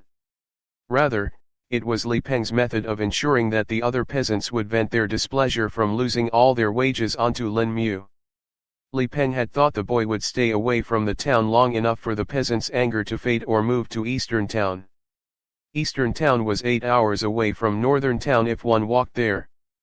The boy could have easily found work in its grain fields, since the peasants in Northern Town would most likely avoid him.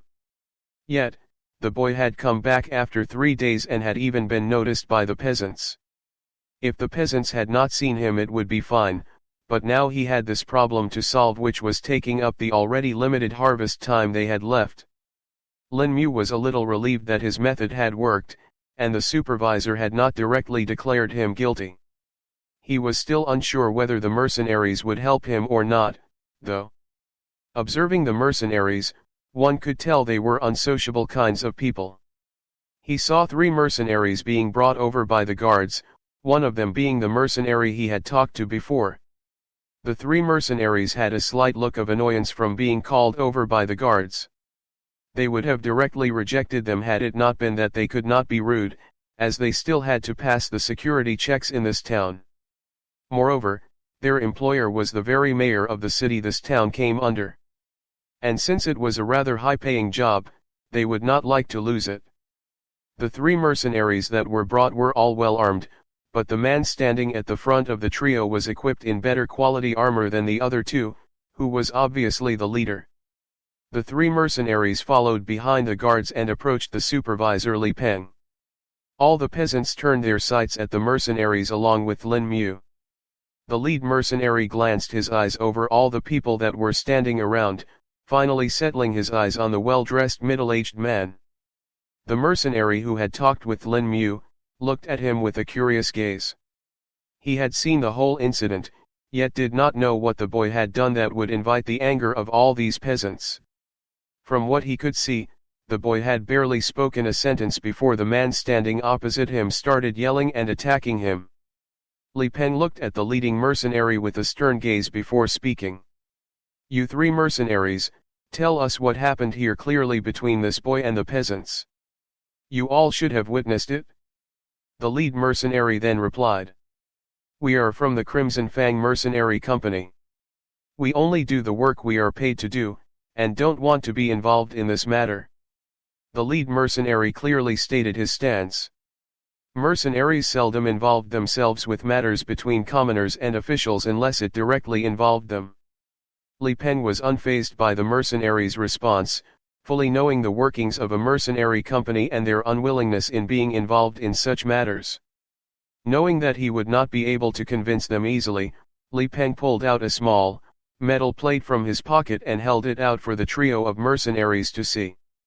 The leading mercenary was taken aback on seeing the metal plate in the supervisor's hand. The plate had the symbols of Wu Lim on it. This was the insignia of authority issued by the mayor of Wu Lim City to the officials. The presence of an official who bore the insignia meant that they could not reject them and now had to cooperate. Li Peng, looking a little satisfied upon seeing the mercenary's upset expression, and declared. You should know what this insignia means, now tell us what occurred here honestly. The mercenary leading the trio spoke first. We saw the boy walking on the road towards the town when this man standing opposite him started yelling at him. The boy said something to the man before turning away when the man held his shoulder. The boy struggled and got free, but soon the other peasants gathered and started hurling abuses at him and then started chasing him around. Li Peng, still having a poker face, answered. Is that so? Did anyone see what the boy was doing before this? The mercenary who had spoken to Lin Mu before said. The boy had approached our carriage before I stopped him. He asked us whether we were hunters and I told him we were from the Crimson Fang Mercenary Company. I told the boy to stay away as he had no business being near the carriage. This boy then walked behind us for about 20 minutes before we reached here, when the incident started.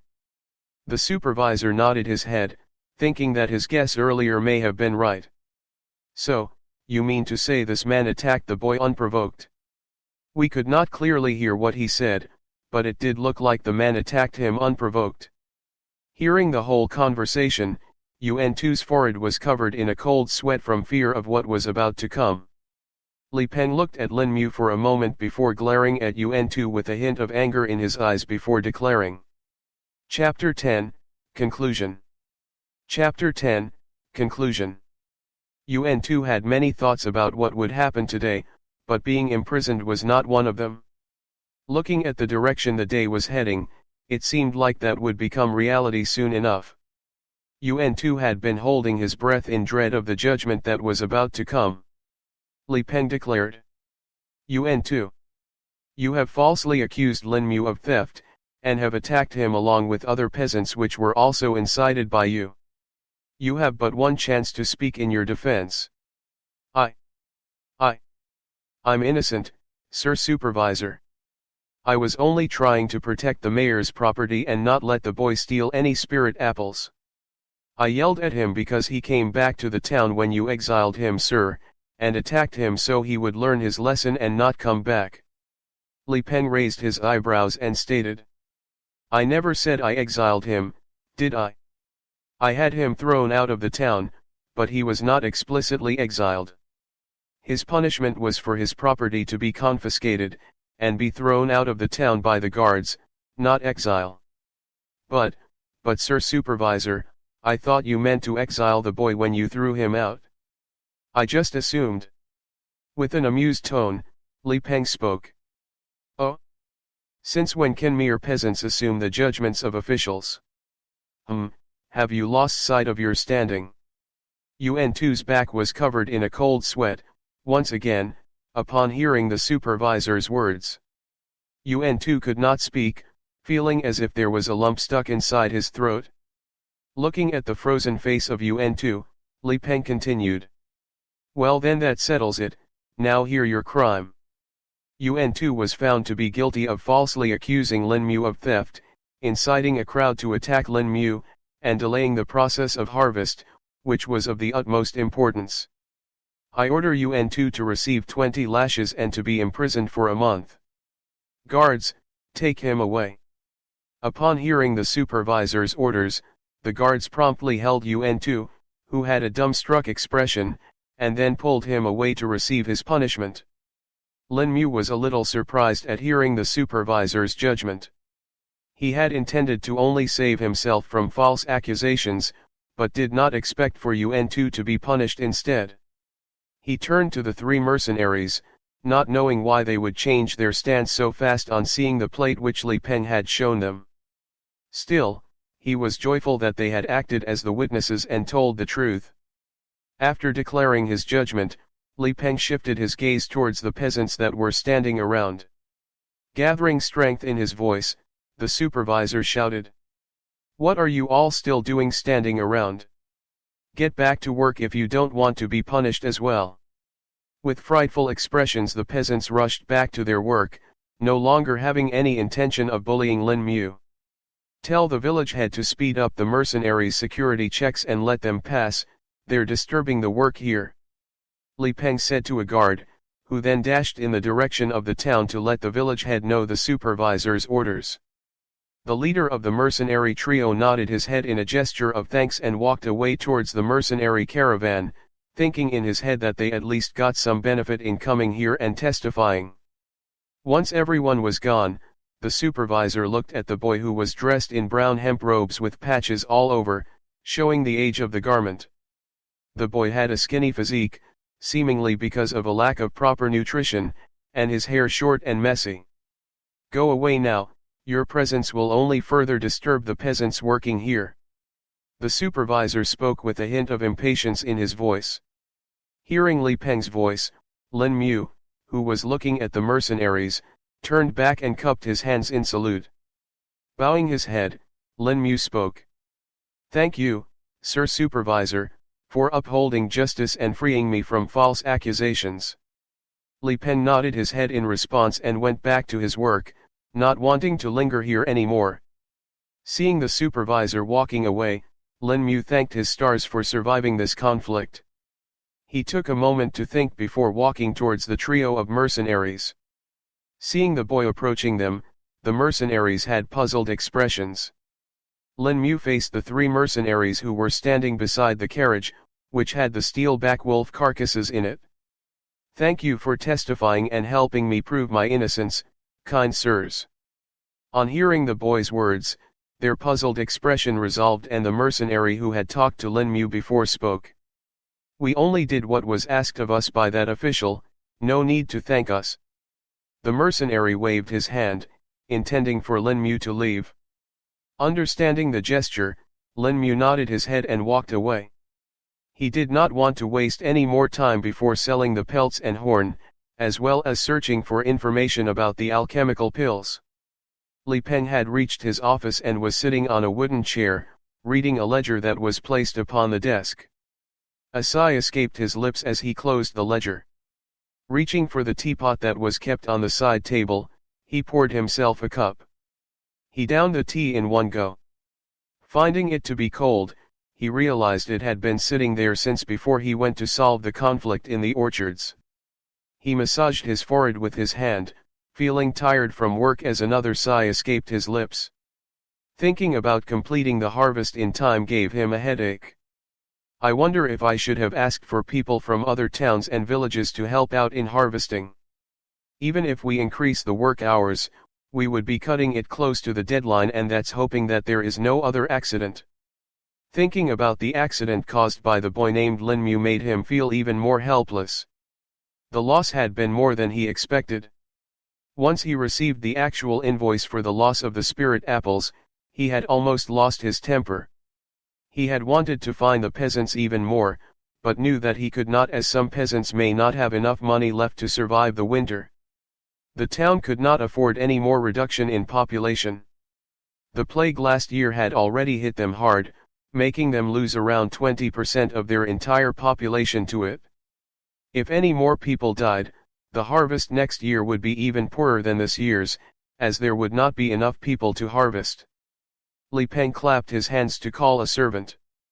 No sooner than a few seconds did the door open as a servant walked in and cupped his fist in greeting. "What do you need of this servant, Sir Supervisor? How is the harvest progressing?" "The peasants have been diligently working. The quota for today should be completed almost certainly and may even exceed it by a little." Li Peng hummed in response before speaking. "Tell the other servants to set up torches in the orchards. The working hours will be extended by 3 hours from today so as to speed up the harvest." "It shall be done as you say. Anything else you require of this servant?" "What about the man Yuan too?" "I do not know, sir." "I'll call the guards, they'll know better." "Yes, do that," Li Peng said while closing his eyes, intending to rest them for a bit. The servant walked out of the office and returned 10 minutes later with 2 guards who had taken Yuan Tu away. The 2 guards greeted Li Peng and waited for his orders. "Has Yuan Tu been punished yet?" "Yes, sir," chimed the guards in unison. Yuan Tu was given 20 lashes as sir ordered and then put in the jail, located in the basement of the guard barracks. Tomorrow, he'll be sent to the prison of Southern Town along with the other criminals to serve his sentence. That will be all. With his eyes still closed, Li Peng dismissed the guards. The 2 guards saluted the supervisor and then turned around to leave, but before they could step out the door Li Peng opened his eyes and spoke once more. "That boy, Lin Mu. What do you know about his strength?" The guards stopped in their tracks and turned back to reply upon hearing Li Peng's question. "When we seized the boy 3 days ago, he seemed to be in the 2nd stage of the body tempering realm, Sir Supervisor." "And what of the man Yuan Tu?" "He should be in the 4th stage of the body tempering realm." The guards replied. Li Peng felt intrigued upon hearing this. A boy in the second stage of the body tempering realm could resist the attack of a man in the fourth stage of the body tempering realm. This was definitely uncommon, to say the least. Not to mention that he was able to run even when a whole mob of peasants was chasing him. If it was any other person of his level of training, they would have probably been crippled by the mob, if not killed. Observing the intrigue in the supervisor's eyes, one guard hesitantly asked, "Should we keep an eye on this boy called Lin Mu, sir?" "No, that would not be necessary." "All right, you're dismissed," said Li Peng, upon hearing the guard's question. The door of the office closed as the guards and the servant went away, leaving behind Li Peng, who had one hand on his chin while he tapped the desk with the finger of his other hand, immersed in his thoughts. Lin Mu had just entered the northern town, completely unaware of the events that had happened, and that he had unknowingly piqued the interest of the supervisor Li Peng. Chapter 11, Selling the Pelts and the Horn. Chapter 11, Selling the Pelts and the Horn. Northern Town was one of the 4 satellite towns of Wu Lim City. Each town was named according to the cardinal direction they were in, with respect to Wu Lim City. The different towns also had their different characteristics. The northern town had spirit apple orchards, which were the chief export of Wu Lim City and reaped large profits for the mayor each year. Eastern town had grain fields and was the major source of grain for the other 3 towns and Wu Lim City. Grains such as wheat, rice, and some millets were grown there. It also had the largest population of all the 4 towns, with most of its townsmen being farmers. The western town was originally a checkpoint for the raw materials brought by merchants and traders from the different counties, but later had become a complete trade center, with most of the townsmen catering to the needs of the merchants that came to do business. The Shuang Kingdom had an army base that was located in the southern town. It was a veiled attempt to keep the mayor of Wu Lim City in check and not let his influence get too strong, though officially the reason was to provide support to the northern frontier in case of an invasion.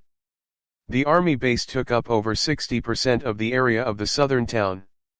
Because of the army base, there were many blacksmiths, taverns, inns, and courtesans in the southern town, which all provided their services and entertainment to the soldiers. The first thing Lin Mu noticed upon entering the town was the unusually high amount of guards. Looking closer at the guards, one could see that they were not just from the town's guard but also from the city guard. Why are there guards from Wu Lim City here? What could have made them come here? Lin Mu followed the road while checking out the various sites of the town. He was looking for a shop that would buy his pelts and the horn. He could not go to the shops he used to go before, as the shopkeepers would definitely decline buying them after the incident. He had to look for a shop he had not been to before. Thinking over it more, he instead decided to go to the tannery, and if they did not buy the pelts, then he would go search for other shops. Switching his path, he made his way to the tannery. The pungent smell of rotten flesh and carrion could be felt from far, and as one got closer you could also smell the odor of various chemicals mixed with it. Lin Mu covered his mouth and nose with his hand to prevent the vile stench of the tannery from making him vomit. Eventually, he reached the entrance of the tannery where hunters and trades could be seen standing. He saw a man writing down something in a register after talking to those hunters and traders. Lin Mu approached the clerk. "I would like to sell some pelts."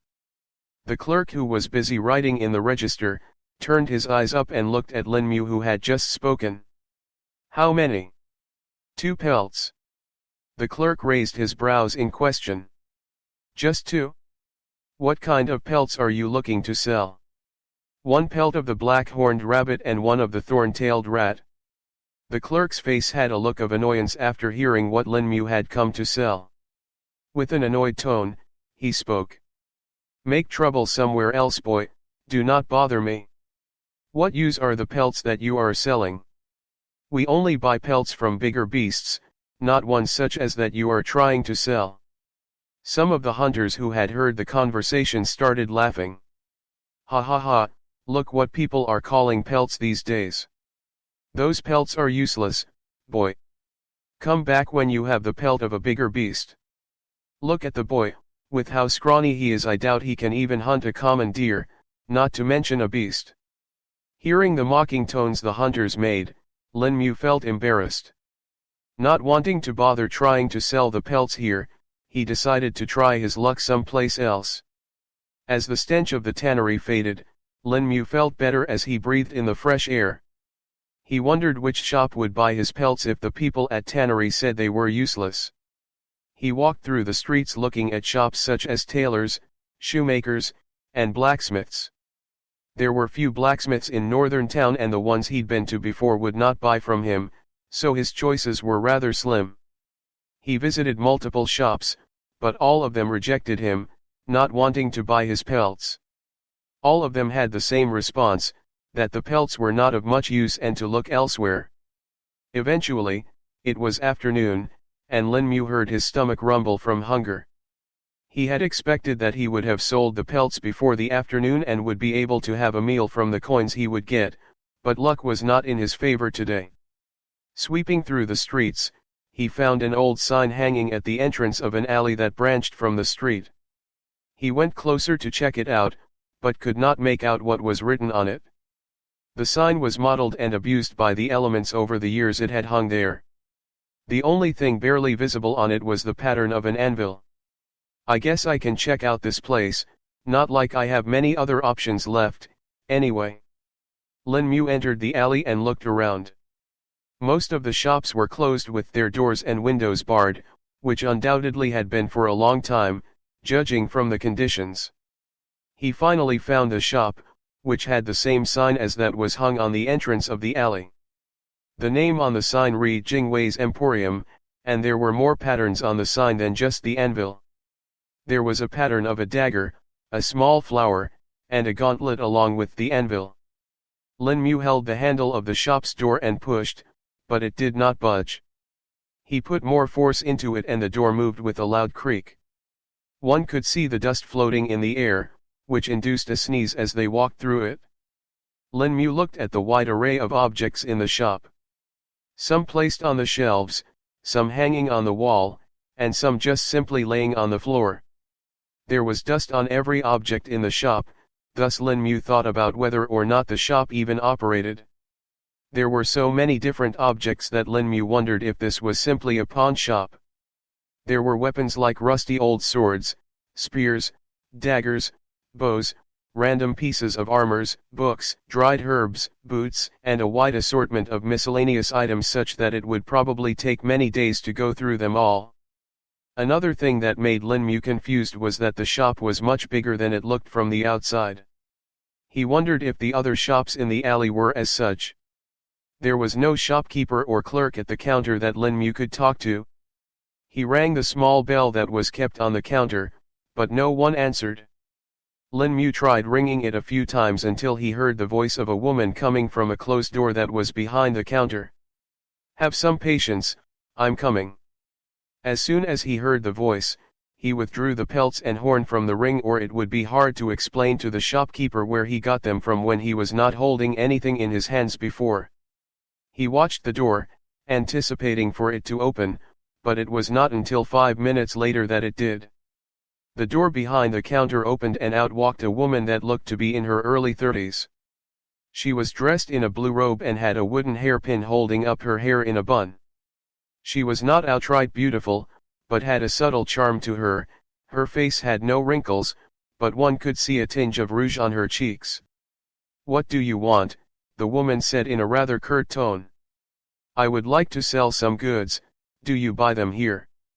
Lin Mu asked, as he was not even sure if the shop bought goods from people or just sold them, because if they did not then he would have wasted his time coming here. "Show me what you want to sell."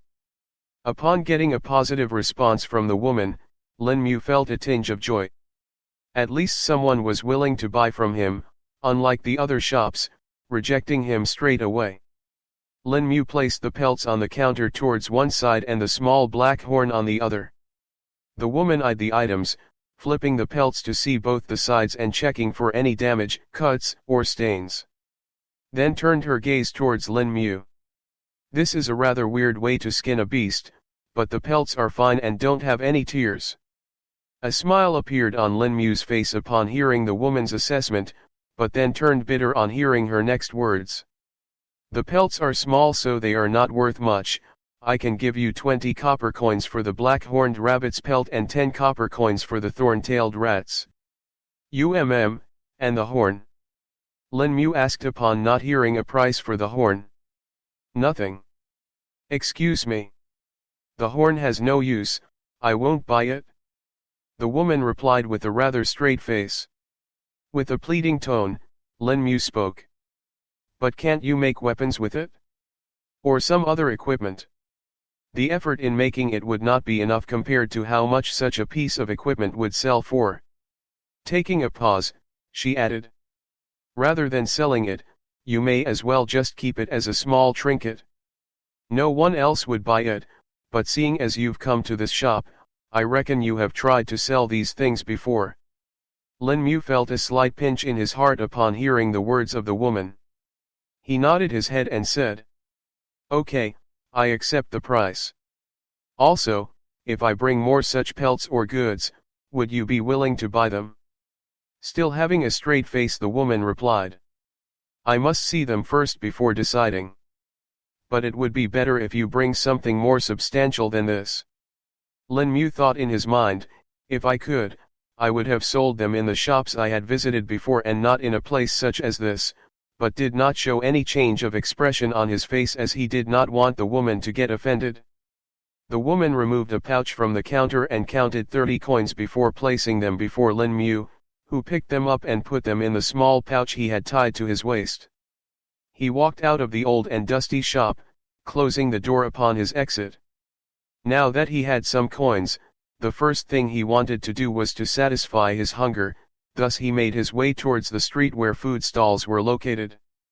Once Lin Mu was gone from the shop, the woman, who was still standing at the counter, heard an old voice coming from the door behind her.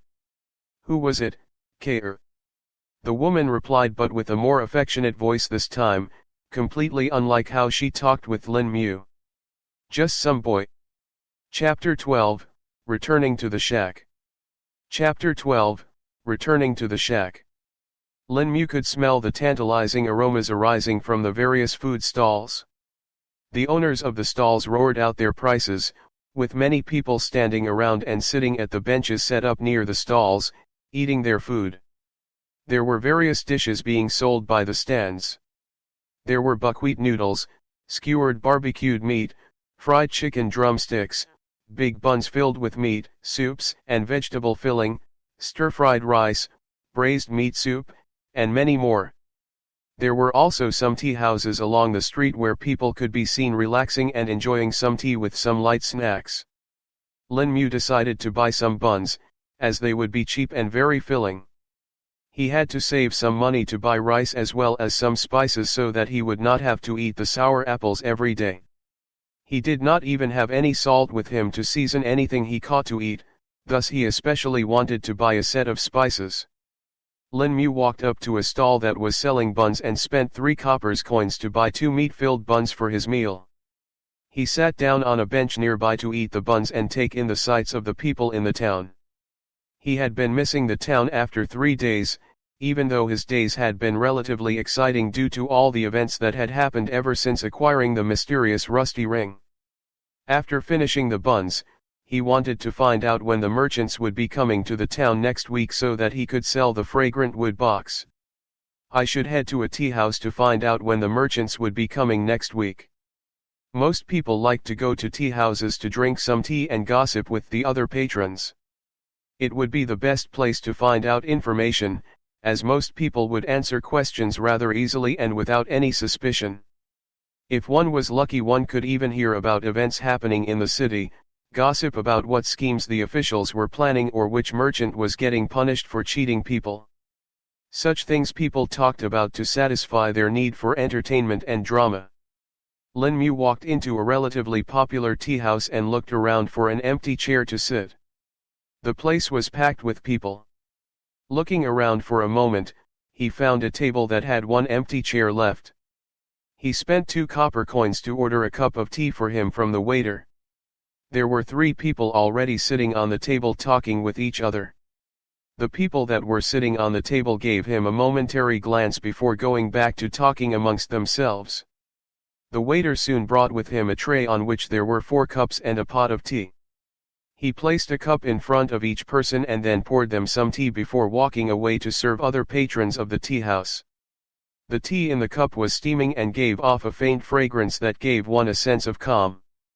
Lin Mu picked up the cup and blew at it before taking a sip of the light green liquid. Most of the patrons were talking with each other, while some sat in silence, some talking out loud, and their voices could be heard on the other side of the tea house, yet no one minded it. The people sitting on the table with Lin Mu were talking in a normal voice, and he was listening to all that they were saying. Most of it was just about how their days were going, how was their work or family, most topics being pretty mundane, until he heard something that made his ears perk up. Did you know that the city mayor was in an outrage yesterday? What? Why, what happened? Apparently the mayor lost something important and in a fit of rage broke and destroyed a lot of things in his mansion. All the servants and the officials in the mansion could hear it, and it was not until the mayor's wife went in to calm him down that he stopped. The third person, who was sitting on the table opposite to Lin Mu, then asked in a doubtful voice. And how do you know this? My wife's brother works as a servant in the mayor's mansion, so I can vouch that it's true. The man still had a doubtful look but allowed him to continue.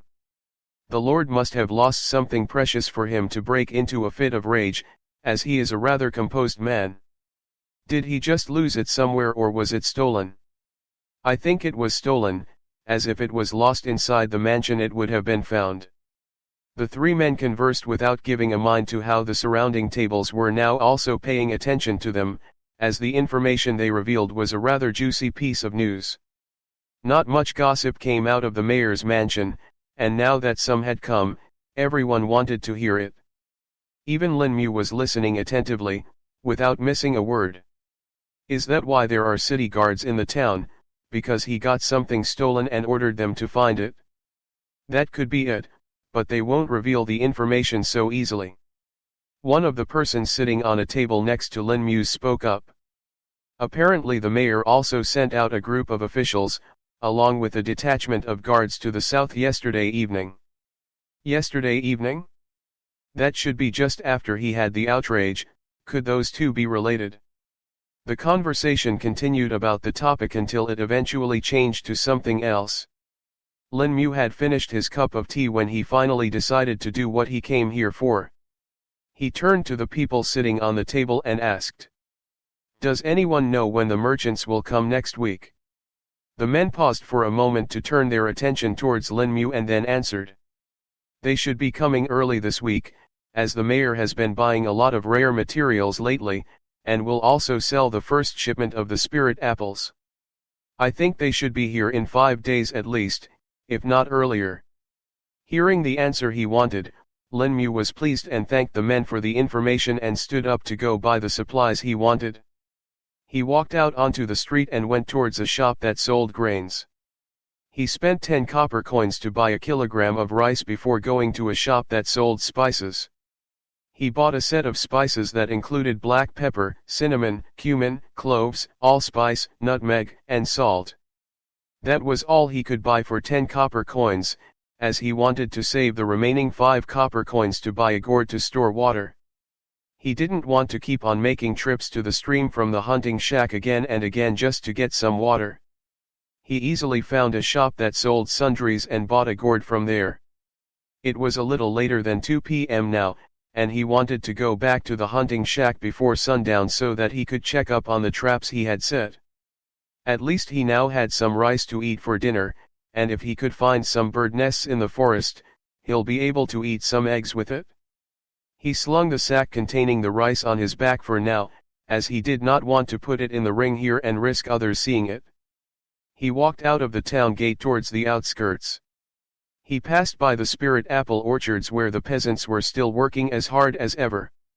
The line of carriages that was standing along with the mercenaries was no longer there, already having crossed the town and headed towards Wu Lim City. Lin Mu kept his head down when he was passing by the orchards, as he did not want the peasants to notice him. Thankfully, no one noticed him and he was able to cross the orchards and onto the path leading to the forest. He had been walking for about half an hour when he felt the mysterious ring on his right hand buzz. This time he knew what was going to happen, thus he was prepared and no longer surprised. He braced himself, but was not pulled anywhere this time. He looked around and saw no people except for him nearby. He then looked at the ring on his finger when a familiar feeling went through his body and he saw a rift open up in front of him. He did not feel a pull that was as strong as before on his hand. Still curious to know what he will find this time, he extended his hand inside the spatial rift. The spatial rift was as dark as ever and his hand felt like it had entered still water. He felt around but found nothing. Moving his hand around every corner of the spatial rift, he then found something hard and rough near the lower right corner of the rift. He touched it and tried to get a guess of its size but could not move his hand much, as it was already at the very edge of the rift. He willed for it to be stored into the ring and then pulled back his hand out of the spatial rift. The spatial rift closed as soon as he pulled his hand out. Lin Mu wanted to see what he had found this time, but waited till he reached the hunting shack, as he did not want the chance of a passing traveler to discover him. He reached the hunting shack in another half hour. Thinking about withdrawing the object he found in the spatial rift, it appeared in his hand. This time, though, the object was much bigger than he had imagined, and as soon as he felt the weight of the object in his hand it fell down with a loud thud, nearly crushing his toes. He looked at it and found it to be a large rock, nearly half as big as him. He was lucky that his legs were not close to the place where the rock fell. Just an inch more and his toes would definitely be crushed. He looked at the large rock and found it to be nothing unusual. He touched it and examined all its sides, but found it to be just a common rock one could find anywhere, except for its large size. Still, he kept it back in the ring as he thought that since it came from the rift, it should be something special, just that he could not find what it was for now. Chapter 13, Training. Chapter 13, Training. In the Sky Precepts sect, Head Elder Han was cultivating in his residence in silence when his communication jade hummed. He opened his eyes and touched the jade to know what message he received. The message was from the head disciple of Star-Catching Peak. More spatial disturbances were detected in the northern lands and they appear every day. This is more common than I thought. Even though spatial disturbances also occur naturally, they don't occur this often. We need to be faster in the investigation, we don't know how bad this could get. Done with his thoughts, Head Elder Han stood up and walked out of his residence. Looking up in the sky, he took a step and disappeared from sight. A minute later he appeared in front of the mission pavilion. There were hundreds of disciples moving in and out of the mission's pavilion. As soon as the disciples saw Head Elder Han, they all cupped their hands in salute. Greetings to the Head Elder. This disciple greets Head Elder. May the Head Elder's cultivation be unobstructed and smooth. All the disciples erupted in praises and greetings, trying to bootlick the Head Elder and gain his favor. The Head Elder was used to such occurrences for decades now. In fact, the same thing would occur if any other high-ranking elder would appear in public. Elder Han paid no attention to the disciples and walked into the mission's pavilion. Once inside, he made his way towards the location of the elder at the pavilion. He reached the hall, the door of which was already opened, and a young man looking to be in his late 20s was standing. He was similarly dressed in a black robe but had the symbols for mission's pavilion on the left side of his chest. The young man had a gentle smile on his face as he cupped his hands in greetings. What brings you here, Head Elder Han? How's the process for the mission to the northern lands going? Elder Han said with a straight face.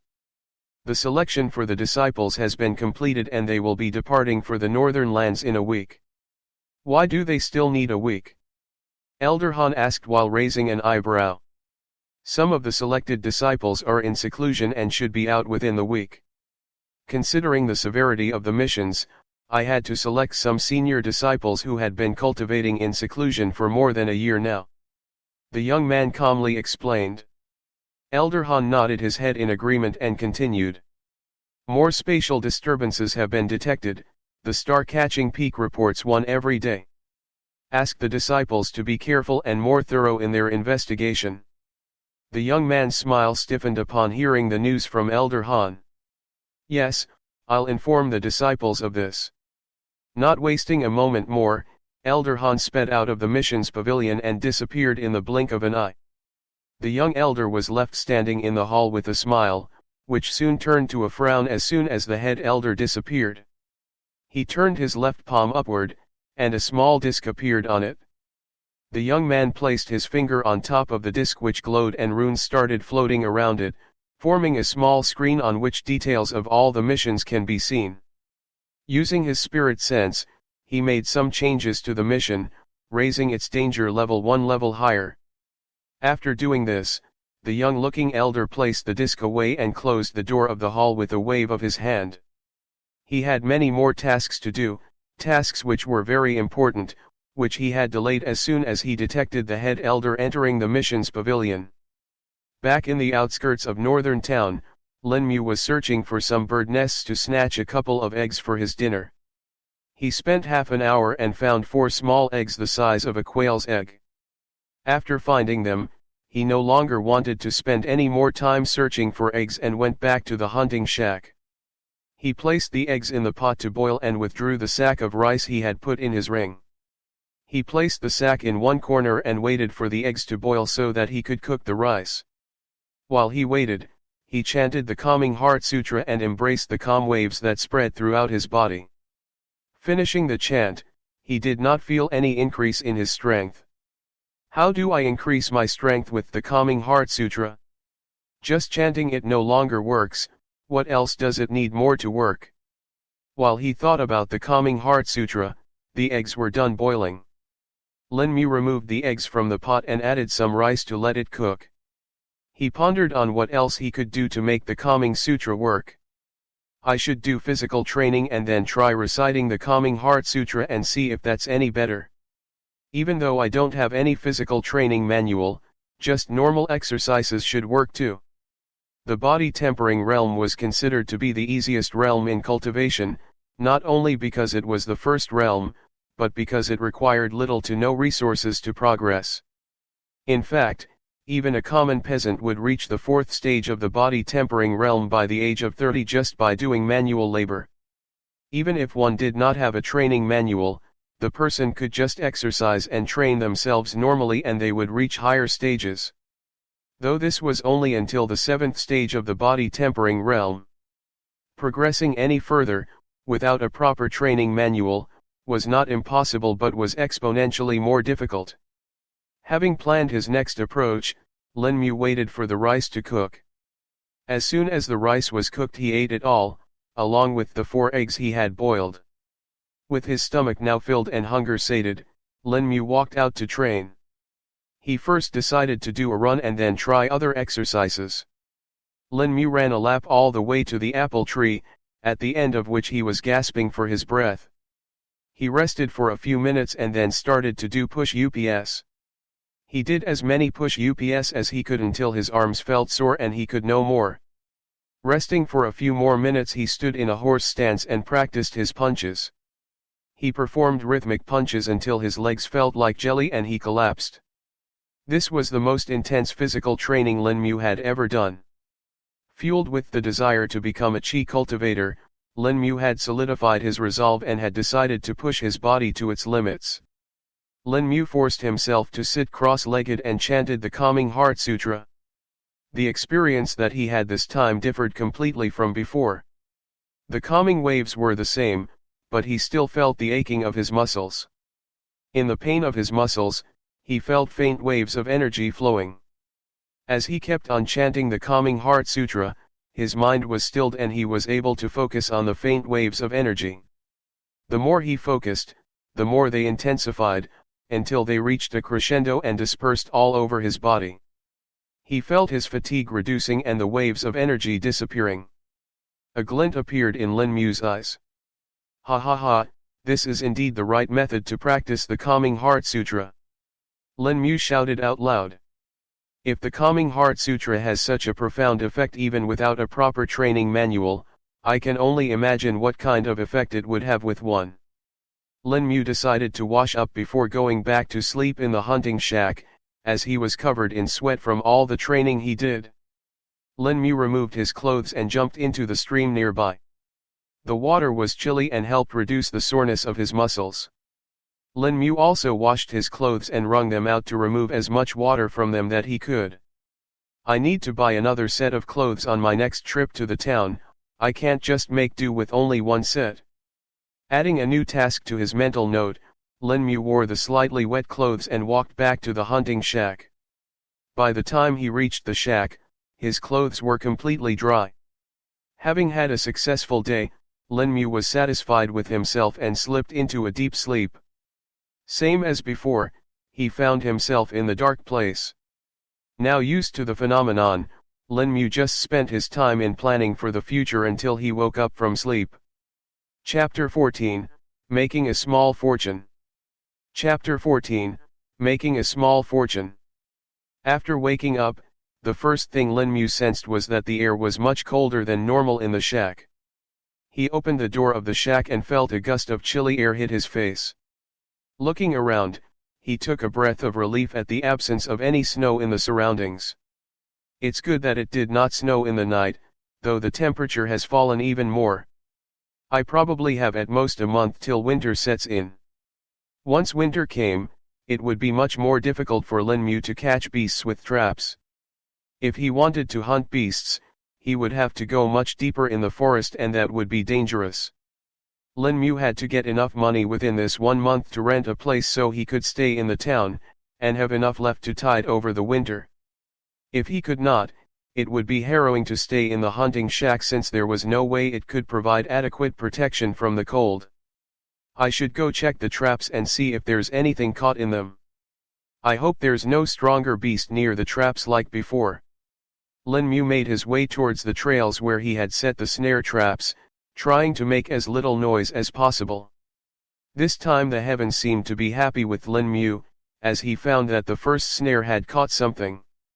He walked closer to take a look and thanked the heavens on spotting what was caught in the snare. It was a snow-veiled hare. Snow-veiled hares were quite a rare beast in the northern forests. Even though they were only low-tiered beasts, having the strength equivalent to that of the second stage body tempering realm, they were incredibly fast and could camouflage in snow, not to mention they would only come out once the snow was knee-deep. Finding one this early before winter was very unusual. Even veteran hunters would only be able to catch one every few years. The flawless white fur was prized by the women of affluent families in the city and would sell for a small fortune. Lin Mu grasped the squirming snow-veiled hare firmly, finding it a little difficult because of the strength of the beast. Lin Mu wanted to keep the snow-veiled hare in the ring and not skin the pelt by himself. He did not think he had the skills good enough to avoid damaging such a precious pelt, and he did not have the right tools either.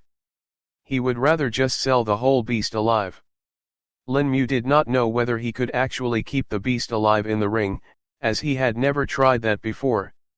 Not wanting to experiment it on the snow-veiled hare, he tied its limbs tightly with some vines he found nearby, coiling them multiple times around the limbs to make sure it does not snap them.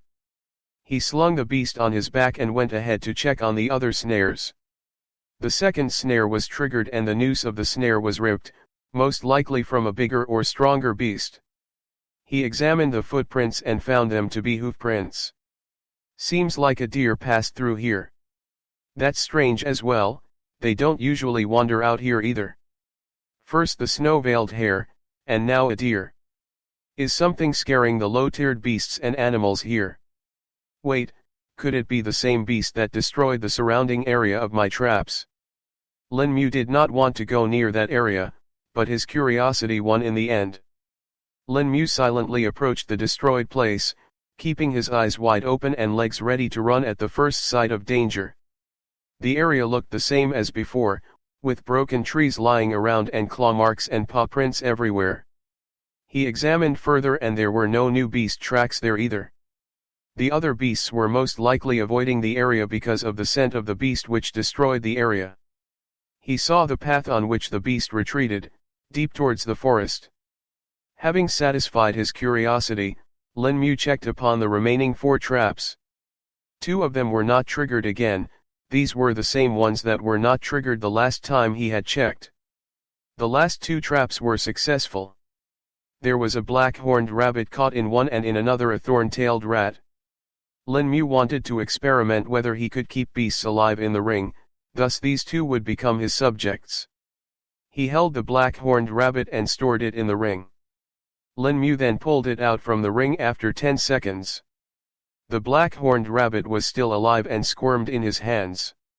He put the rabbit back in the ring and waited for 5 minutes to see if it was still alive after that. 5 minutes passed and he withdrew the beast from his ring.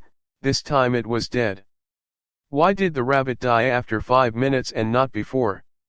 Could there not be any air in the ring for the rabbit to breathe? Lin Mu did not know if he could store air into the ring. He tried imagining it, storing air into the ring.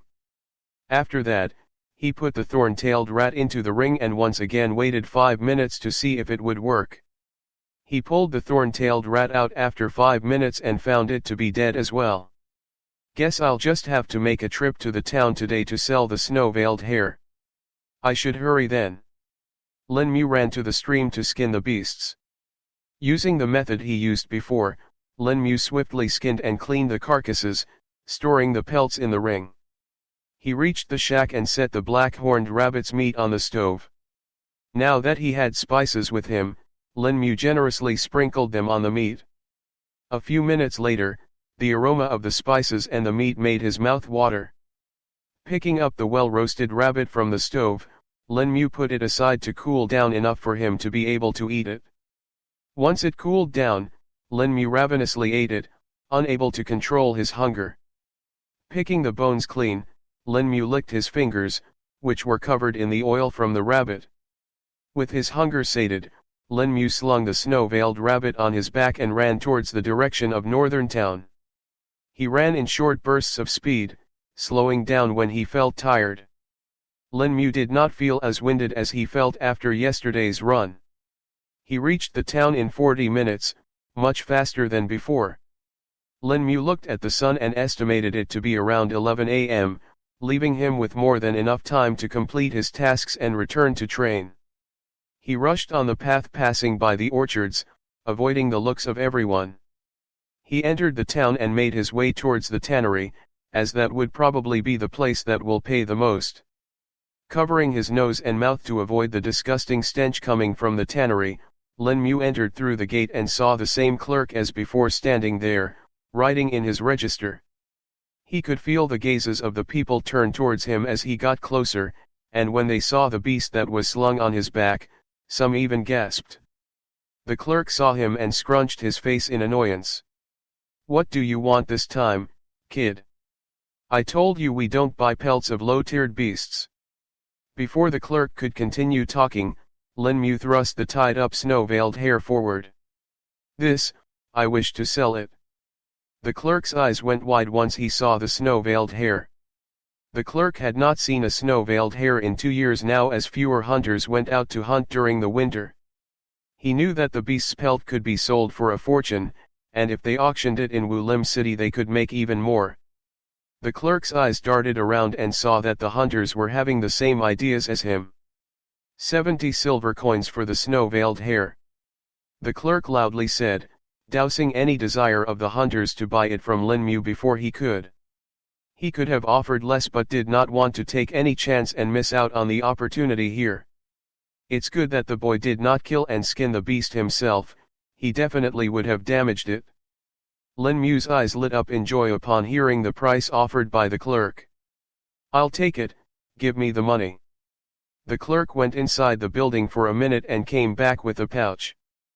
Passing it to Lin Mu, he asked him to count it as he took the snow-veiled hare from him. While Lin Mu counted the coins, the clerk checked the hare for any stains on its fur. Satisfied with the condition of the snow-veiled hare, he called for a servant to take it away to be skinned. After counting, Lin Mu pretended to put the coins in his own pouch but instead transferred them to the ring and gave the clerk's pouch back to him. Lin Mu turned around to leave the tannery, but as soon as he walked a few steps away from the gate he heard someone call him from the back. "Stop right there, brat." Lin Mu could not believe what he saw and wondered if he hallucinated all that due to still being tired from all the running he did today. Part 1 of the series ends here. If you enjoyed it, please give us a like and subscribe so we can be motivated to make even better videos in the future.